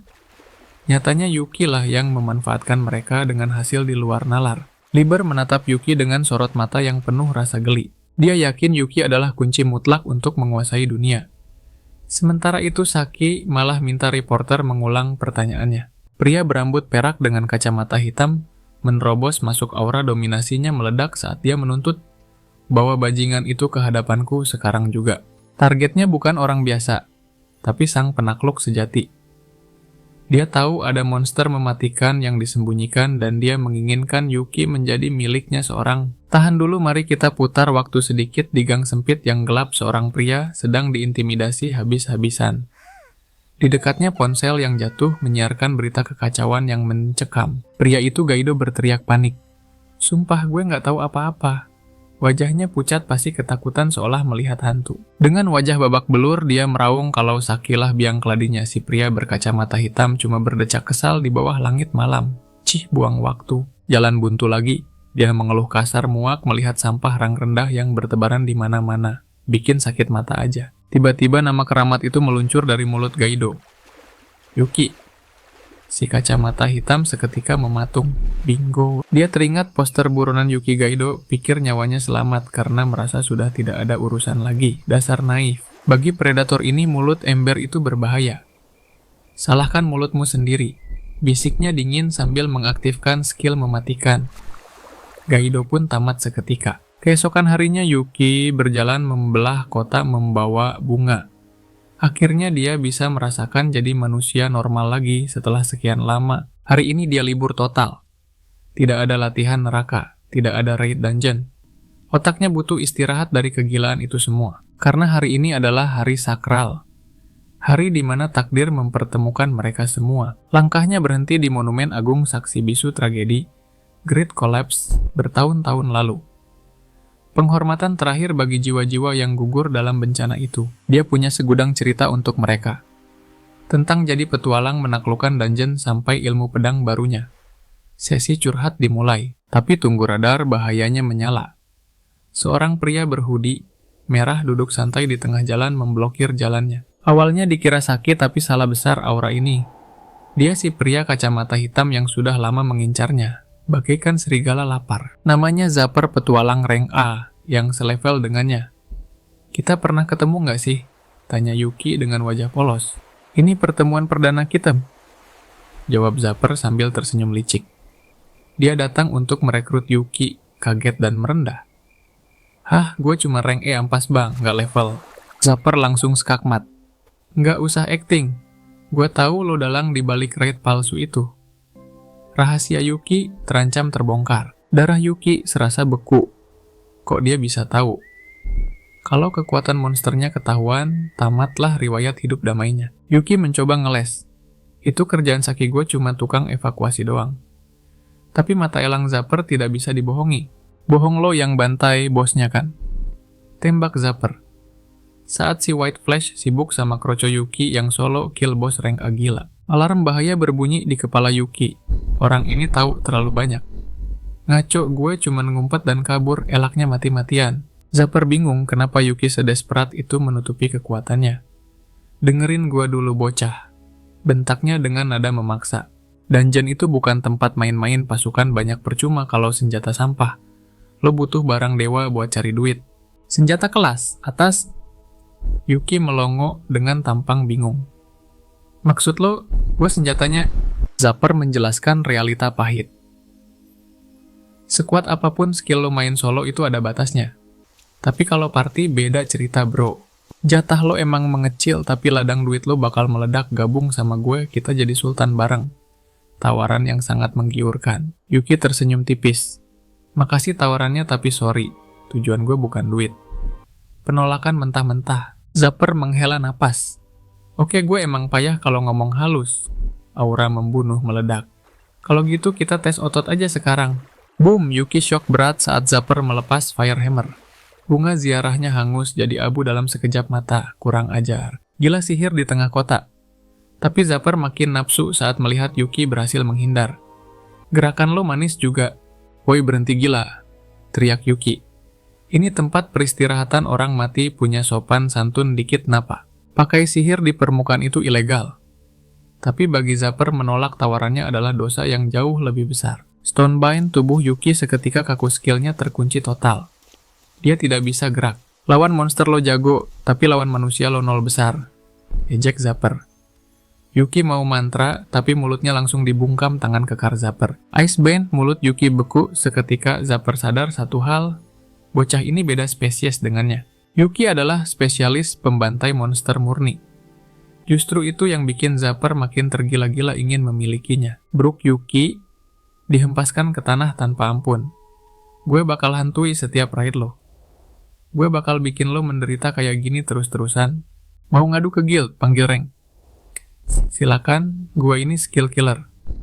Petualang lain cuman semut di mata gue. Sombongnya selangit. Yuki menatapnya dengan tatapan membunuh. Zapper pergi tanpa jawaban lenyap dalam kobaran api yang dramatis. Sementara itu Liber yang sedang santai main catur merasakan gangguan. Ada yang berani menyentuh bidaknya. Dia sangat tidak senang. Cahaya penyembuhan Mei menyelimuti Yuki. Untuk sekarang bertahan di sini adalah pilihan terbaik. Kalau si gila Zapper balik lagi. Otak Yuki berputar cepat mencari strategi. Balasan Viento. Bertanya bingung. Pedang lo mana, woi? Ini hari libur, bro. Bawa senjata di kota sama aja minta digerebek polisi. Dengan rank rendahnya interogasi bakal jadi mimpi buruk yang panjang. Sial, meski senjata sudah di tangan dia, mengakui kekalahan sudah di depan mata. Sihir itu benar-benar teka-teki mematikan. Tiba-tiba Liber mengingatkan satu fakta krusial. Hei, kau kan monster Tamer, gunakan mereka. Para monster itu pakarnya sihir tahu. Tanpa buang waktu dipanggillah sang ahli. Machinami Tewa, seorang elf yang mengaku sedang sibuk berat dengan penelitian pentingnya. Tak ada makhluk hidup yang lebih paham sihir darinya. Jadi Liber memaksa Yuki berguru pada si ratu drama ini meski wajahnya masam banget. Di lantai Machinami sang elf langsung curhat colongan. Dia bilang dia benci setengah mati pada si kakek tua bau tanah itu. Yuki baru sadar dia tak pernah melihat wanita ini di pesta teh manapun.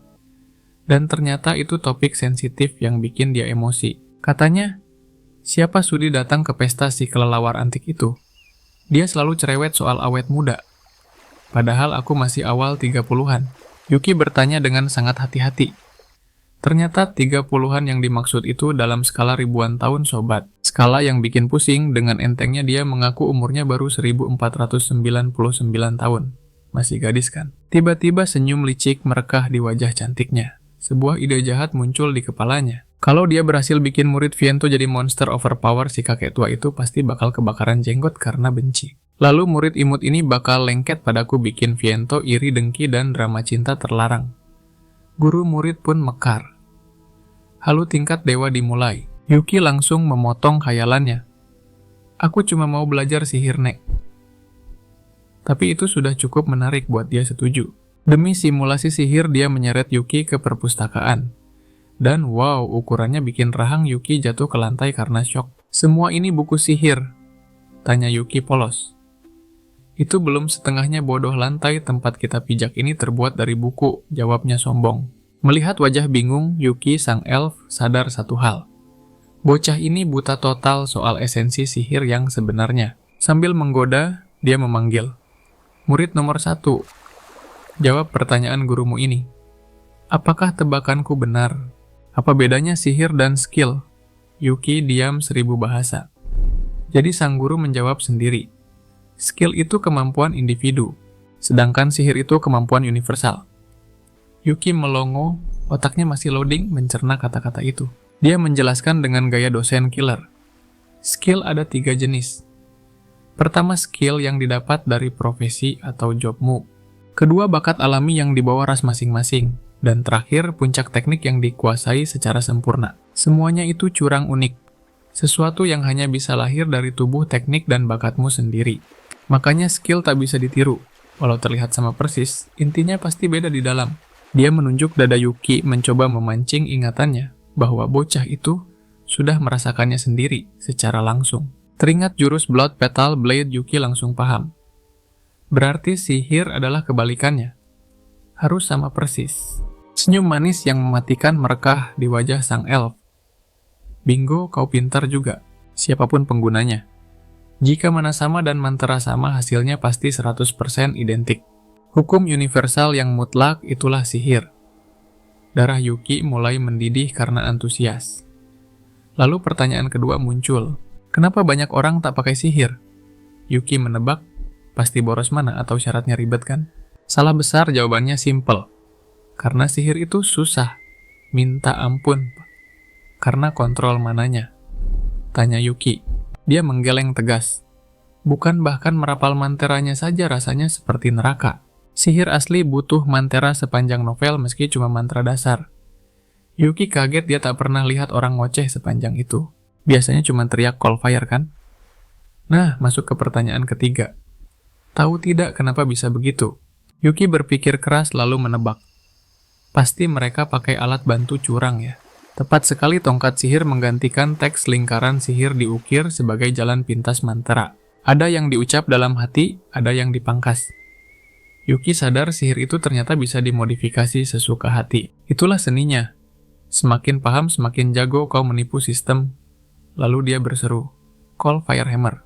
Duar sebuah palu api raksasa. Membara terbentuk di tangannya dalam sekejap mata. Ini namanya Incantation Bridge, selesaikan mantera dan visualisasi di otak sebelum mulut bicara. Teknik dasar tapi mematikan. Tapi ingat hasilnya tergantung seberapa dalam otakmu mencerna mantra aslinya, serunya penuh gairah. Ada yang baca teks, lihat gambar atau dengar suara di kepalanya. Tiap orang beda gayanya, Bung. Yuki akhirnya mengerti kenapa satu mantra bisa punya 1000 wajah. Saat dia paham, sang guru pamer lagi. Dia menggabungkan teknik invasion dengan Firehammer. Mata Yuki tak berkedip sedikit pun melihatnya. Dia memelintir api itu seperti mainan. Kau bisa ambil potongannya saja, lalu tambal sisanya dengan imajinasimu sendiri. Detik itu juga Yuki memahami esensi sejati sihir. Dan senyum lebar merekah, dia tak sabar ingin menguasainya. Misi utamanya sekarang sederhana, tapi menyiksa menghafal mantra kuno. Sang guru setuju, tapi ia memberi peringatan keras kalau otak manusia punya batas fatal dalam menghafal. Mantra, bukan sekadar kata-kata, itu adalah perintah mutlak pada alam semesta. Kalau Yuki tidak paham struktur kalimatnya, jangan harap bisa memodifikasi atau menciptakan sihir baru seumur hidup. Yuki langsung pusing 7 keliling rasanya, seperti dipaksa belajar bahasa alien. Padahal, bahasa Inggris saja nilainya jeblok. Sambil tertawa, mengejek sang guru, mengingatkan betapa pendeknya umur manusia dibanding dirinya. Jadi Yuki harusnya bersujud syukur atas kesempatan ini. Tanpa basa-basi aura sihir meledak dan ia memanggil. Perpustakaan hidup Yuki hanya bisa melongo melihat keajaiban di depan matanya. Realitas di sekelilingnya seketika berubah total.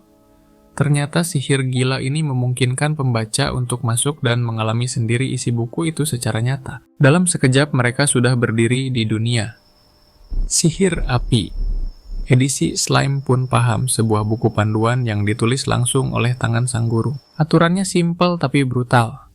Kalau Yuki berhasil menaklukkan dungeon virtual ini, seluruh ilmu di buku itu akan jadi miliknya secara permanen. Yuki menyeringai lebar ini baru gaya belajarnya. Tapi senyumnya luntur saat tumpukan buku setinggi gunung dijatuhkan tepat di atas kepalanya. Perintahnya gila. Baca dan kuasai semua elemen dasar beserta variasinya. Yuki menelan ludah. Kau bercanda, semuanya harus diselesaikan. Dengan senyum mematikan, ia menjawab, tentu saja. Lalu menantang harga diri Yuki untuk tidak merengek dan bilang itu mustahil. Tiba-tiba, ular raksasa menerjang ganas. Tapi dengan tatapan dingin, Yuki menebasnya jadi potongan kecil dalam satu kedipan mata. Melihat itu, mata Makanami berbinar penuh minat. Dengan aura dominan yang meluap, Yuki mendeklarasikan sumpah bahwa ia akan melahap semua ilmu itu dalam waktu singkat. 3 hari kemudian, di lantai neraka Makami Takura, 2 tornado mengamuk di kiri kanan saat seekor elang petir melesat dengan kecepatan suara memekakan telinga. Yuki mati-matian merapal mantra di tengah badai, berusaha mengacaukan elemen angin yang mengamuk liar. Tapi alam terlalu ganas, tubuhnya terhempas seperti daun kering, namun ia tetap menggertakkan gigi, memaksa mulutnya menyelesaikan mantra. Tepat sebelum tubuhnya hancur menghantam tanah, Machinami merilis air catch. Tangan udara. Raksasa menangkapnya di detik-detik terakhir. Dengan nada datar yang menyakitkan, Machinami berkomentar, kalau murid pertamanya ini benar-benar tidak punya bakat, terkapar tak berdaya.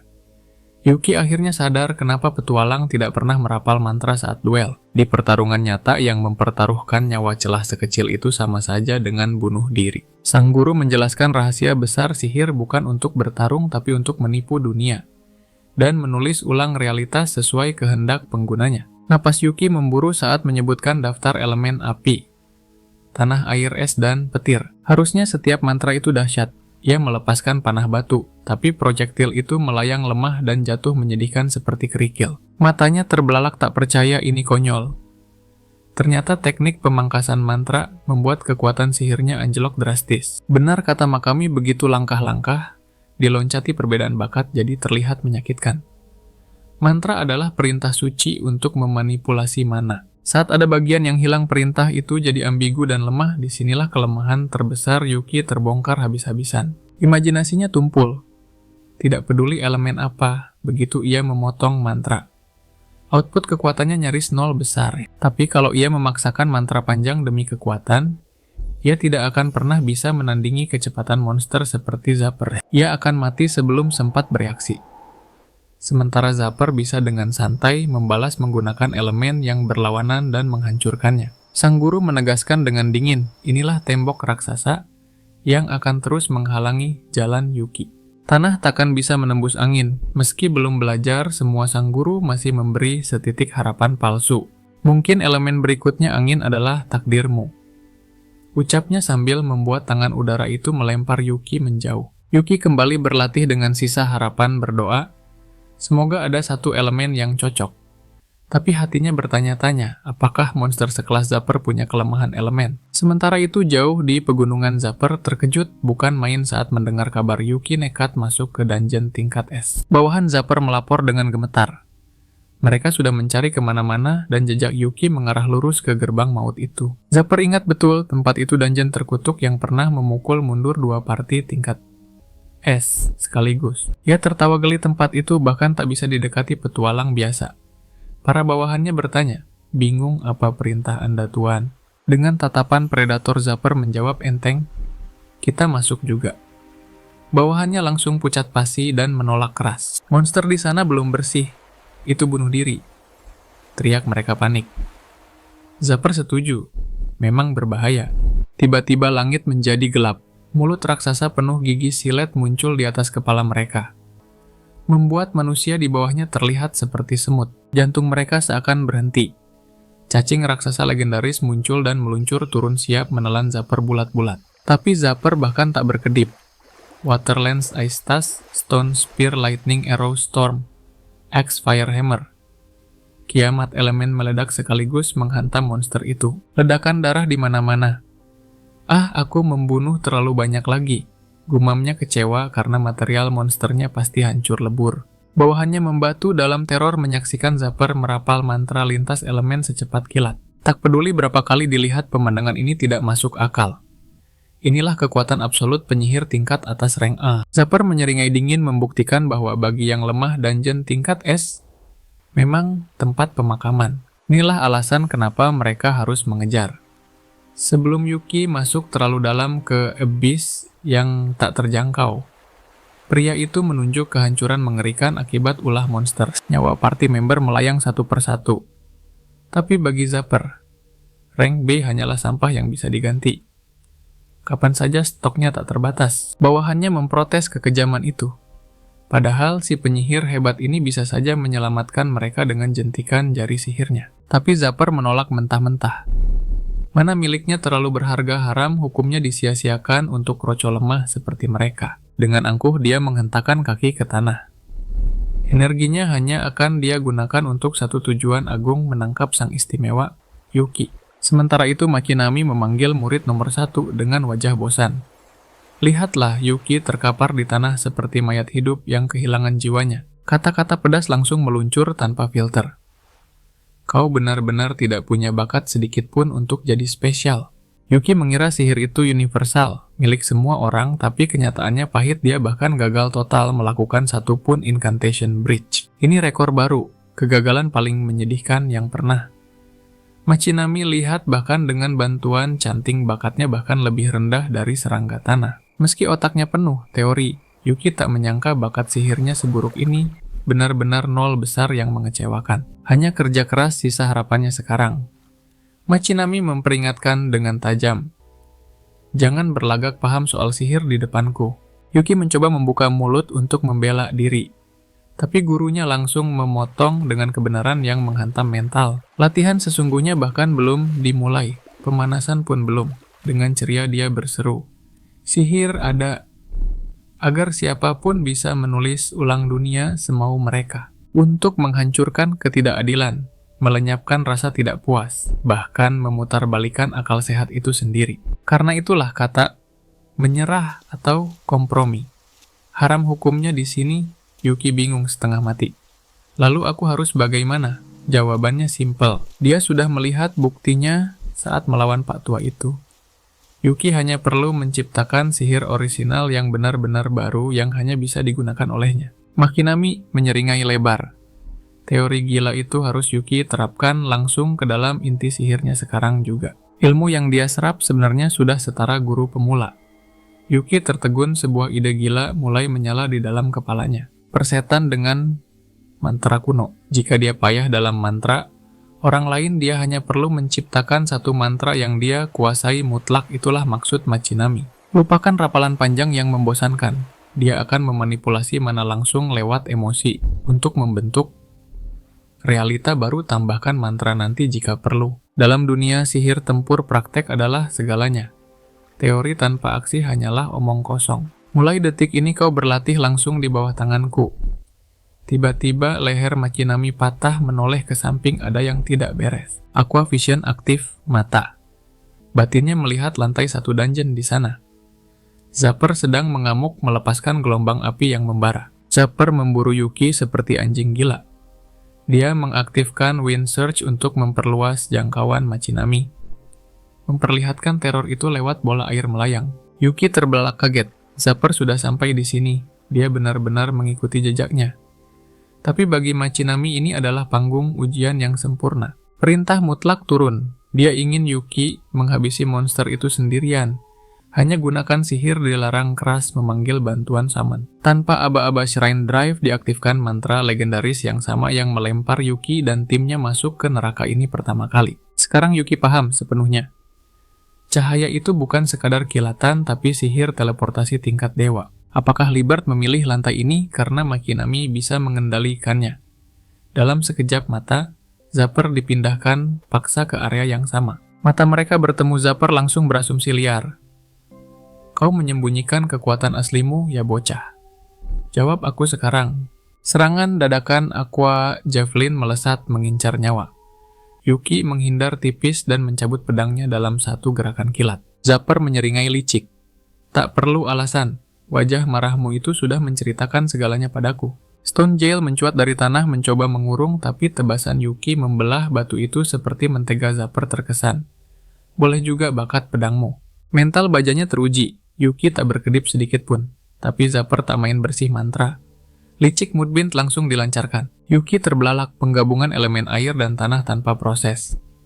Kecepatannya jauh melampaui chanting biasa. Yuki mencoba merapal mantra, tapi tawa Zapper meledak meremehkan. Percuma bodoh.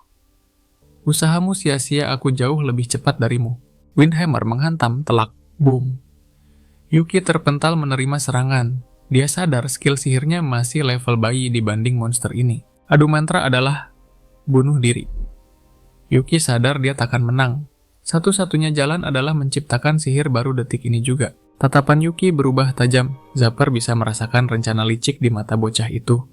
Sihir adalah keajaiban seni menulis ulang takdir dunia. Saat mana tunduk pada kehendak manusia, itulah inti segalanya. Rapalan dan penjelasan hanyalah alat bantu bagi yang lemah. Penyihir sejati membuang semua sampah itu. Insting bahaya Zapper menjerit keras. Sesuatu yang buruk akan terjadi. Saat jarak menipis, Yuki tersenyum dingin yang mengerikan. Terlambat bagi Zapper untuk sadar. Jebakan petir sudah siap menyambar. Ledakan dahsyat melempar tubuhnya. Kini Yuki paham satu hal. Ada sihir yang tak bisa dia kuasai karena keajaiban tak pernah memihaknya. Tak peduli sekeras apa dia berdoa dan memohon, semua orang yang dia sayangi selalu lenyap. Tak ada satu pun yang kembali. Tapi kini kekuatan besar melengkungkan udara di sekelilingnya, musuh menerjang dan Yuki siap menyambut takdirnya. Duarer, ledakan itu pecah seketika. Pilar batu hancur lebur, puing-puing beterbangan ke segala arah menciptakan kekacauan. Zapper yakin banget serangan terakhirnya kena telak. Tapi matanya melotot. Kosong Yuki, yang nggak percaya keajaiban pun mulai ragu. Mana ada sihir kayak gitu, batinnya.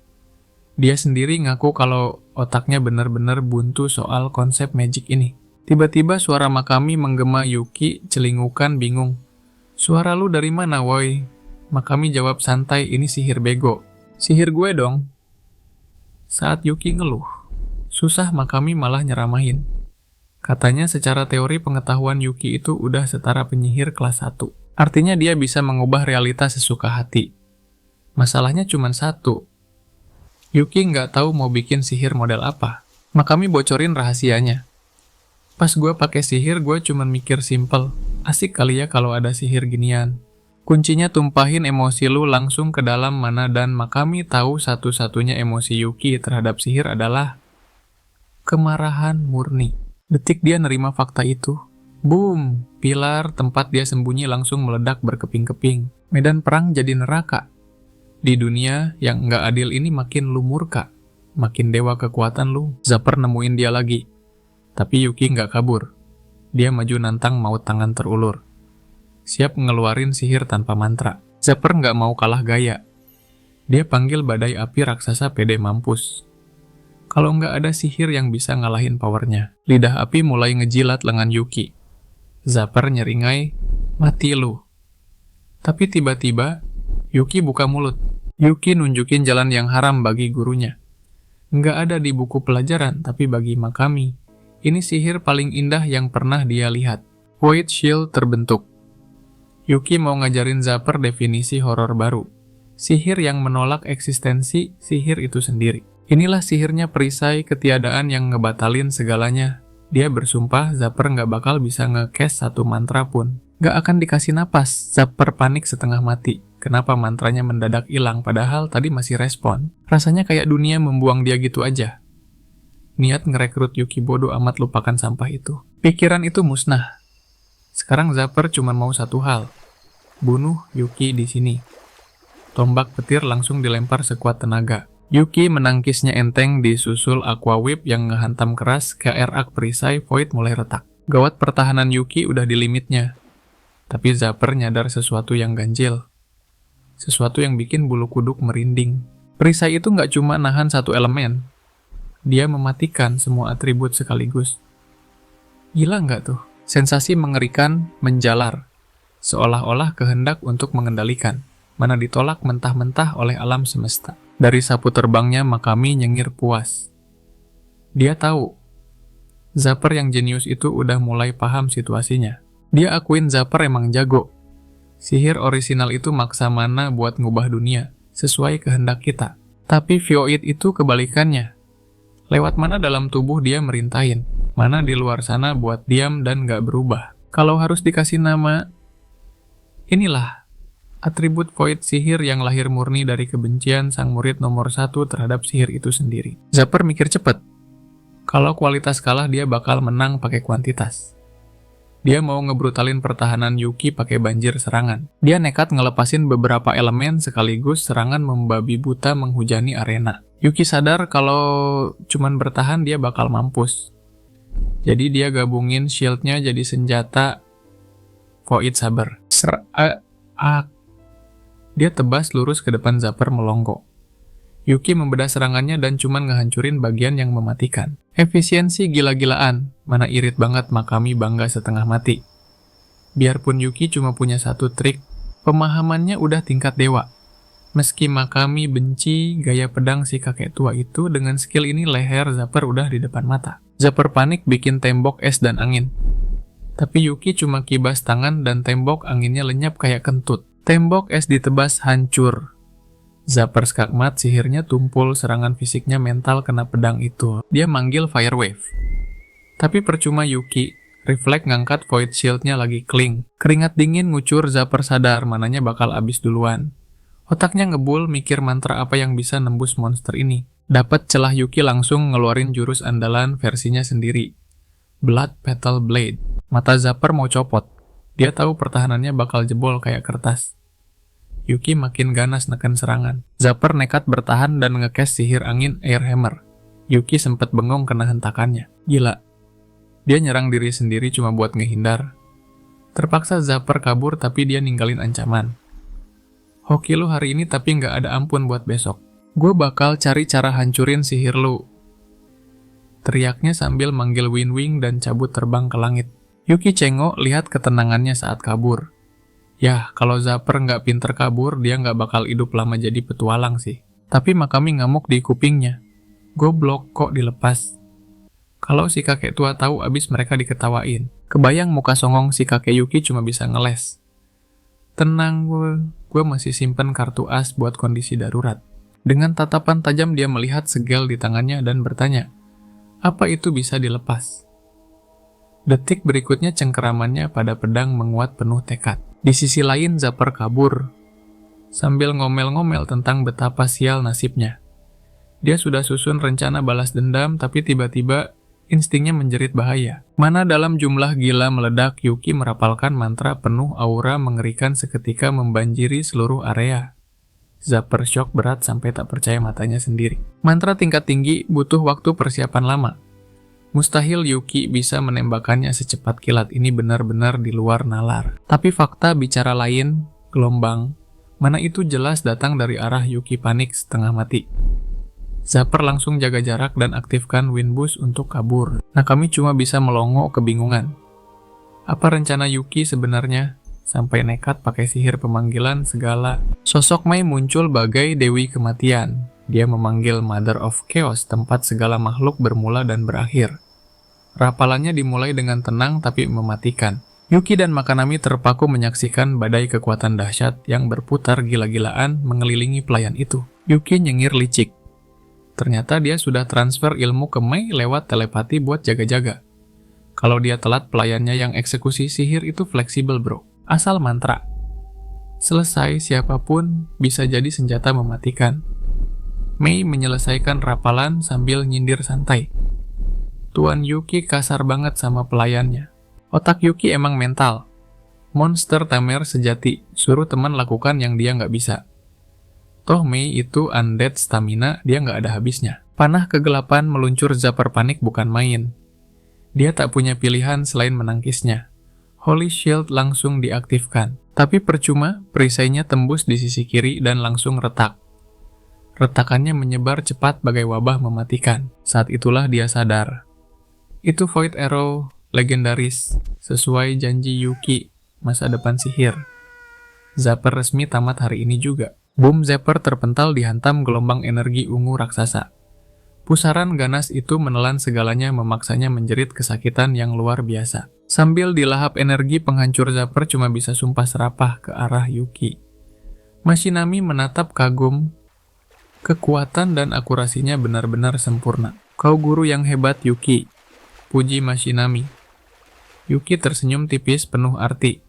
Itu karena guruku juga monster. Dan dari Zapper si sok jagoan, cuma tersisa kacamata hitamnya saja. Tragis. Sementara itu, di pintu Dungeon Liber, sekelompok orang berseragam putih ala pembunuh sudah bersiap. Kapten mereka absen, tapi aura mereka bahaya. Mereka terlalu percaya diri bisa bereskan masalah sendiri. Satu-satunya yang bikin mereka gentar cuma si Zapper gila itu. Pasukan penegak hukum bergerak target Zapper dan Yuki. Tak lama Yuki keluar dungeon sambil memanggul tubuh Zapper seperti karung beras. Gendong orang sendirian sambil tembus dungeon itu bukan main capeknya. Wajah Yuki pucat, pasti tenaganya terkuras habis. Dia berniat serahkan Zapper ke guild, tapi baru beberapa langkah. Sekelompok orang bersenjata menghadang jalannya. Senjata terarah tepat ke wajahnya.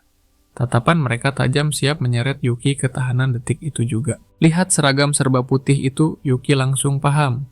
Kelompok tempur spesialis ketertiban guild. Pasukan eksekusi yang terkenal kejam. Pas banget, pikir Yuki. Toh aku mau serahin dia, tapi baru mau maju bongkahan. Es tajam memblokir jalannya. Seorang wanita berambut pendek muncul dengan tatapan dingin dan memerintah.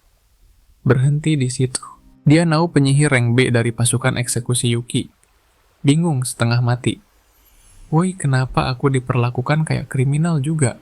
Dugo biksu rank. Amaju menjelaskan dengan wajah garang. Ternyata banyak petualang lain yang melaporkan Yuki. Mereka kira Yuki komplotan Zapper.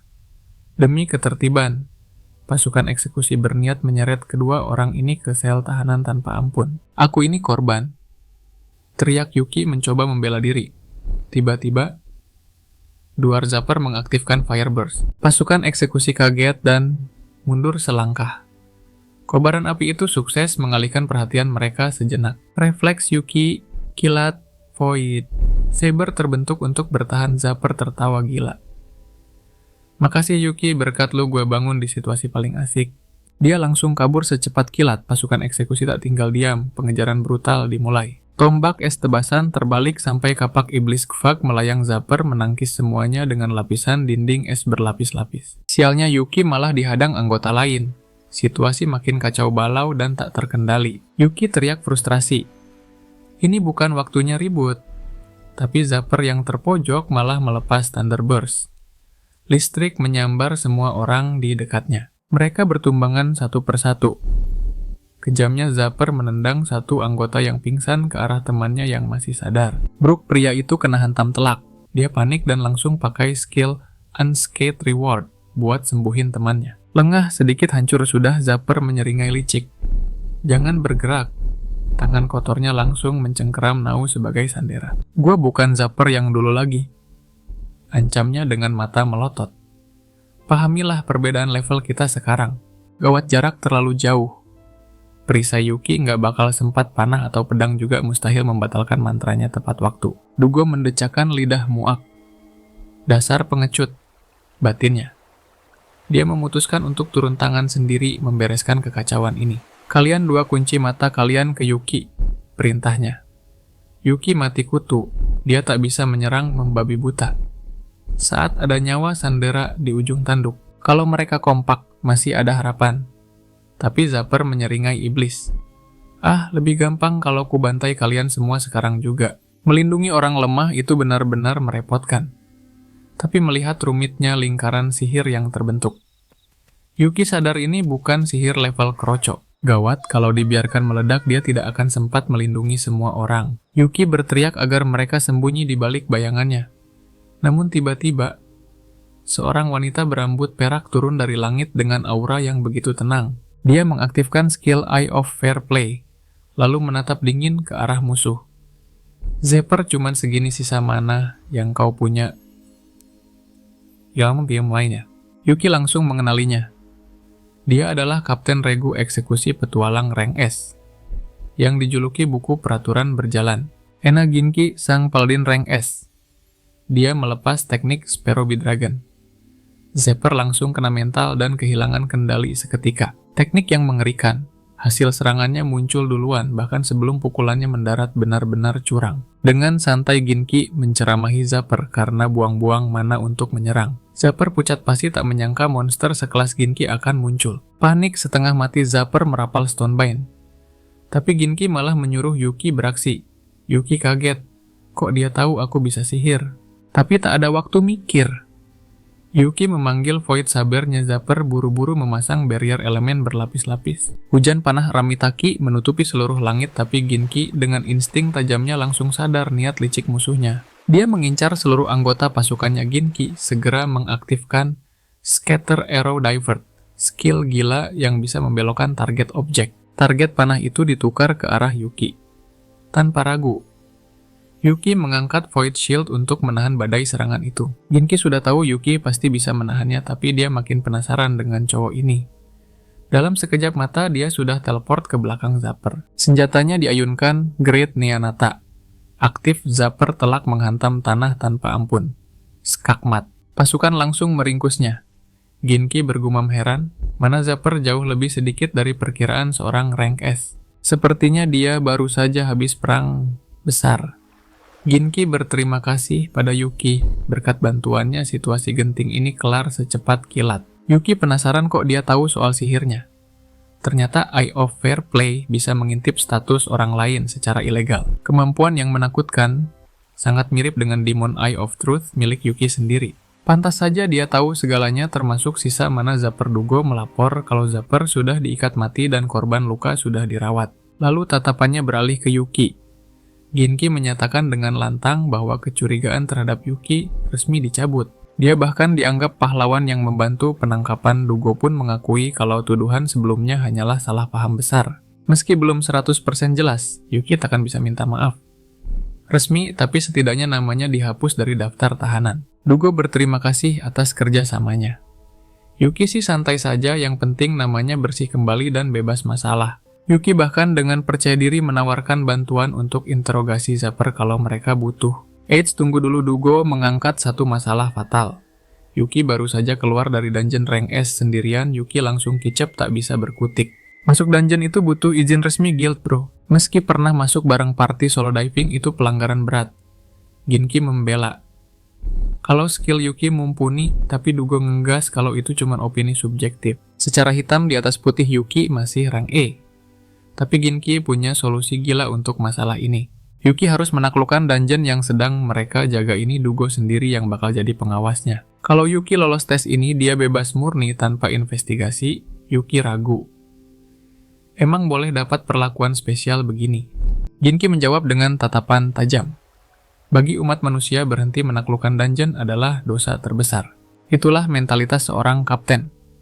Dia sangat menantikan aksi penaklukan dari sang penjinak monster ini. Yuki bimbang, dia tak mau metodenya ketahuan orang lain. Tapi Liber, roh pendampingnya, menyarankan untuk gas terus saja. Tapi ingat, pengawasan bakal super ketat. Kalau ketahuan bahwa monster yang bisa ngomong lisensi petualang Yuki bisa dicabut detik itu juga. Masalahnya, kalau dia memanggil si kelelawar itu sekarang, bisa-bisa Yuki kena anemia. Mendadak Liber menyarankan untuk memanggil Tusk saja sebagai gantinya. Yuki ingat pernah melayaninya dulu. Dia bertanya polos. Tusk itu tipe spesialis kayak Machinami ya? Liber tertawa, meremehkan, jauh lebih gila. Tusk adalah tuan dungeon itu sendiri, entitas gabungan dari segalanya. Oke gengs, sampai sini dulu ceritanya. Kalau kalian mau update mingguan yang lebih, ngebut langsung meluncur ke channel kedua gua, Manhwa Updater. Jangan sampai ketinggalan kelanjutan aksi epicnya, gabung sekarang juga, biar jadi update gang sejati. Thanks sudah nonton, tetap keren, tetap kece, dan sampai jumpa di video selanjutnya.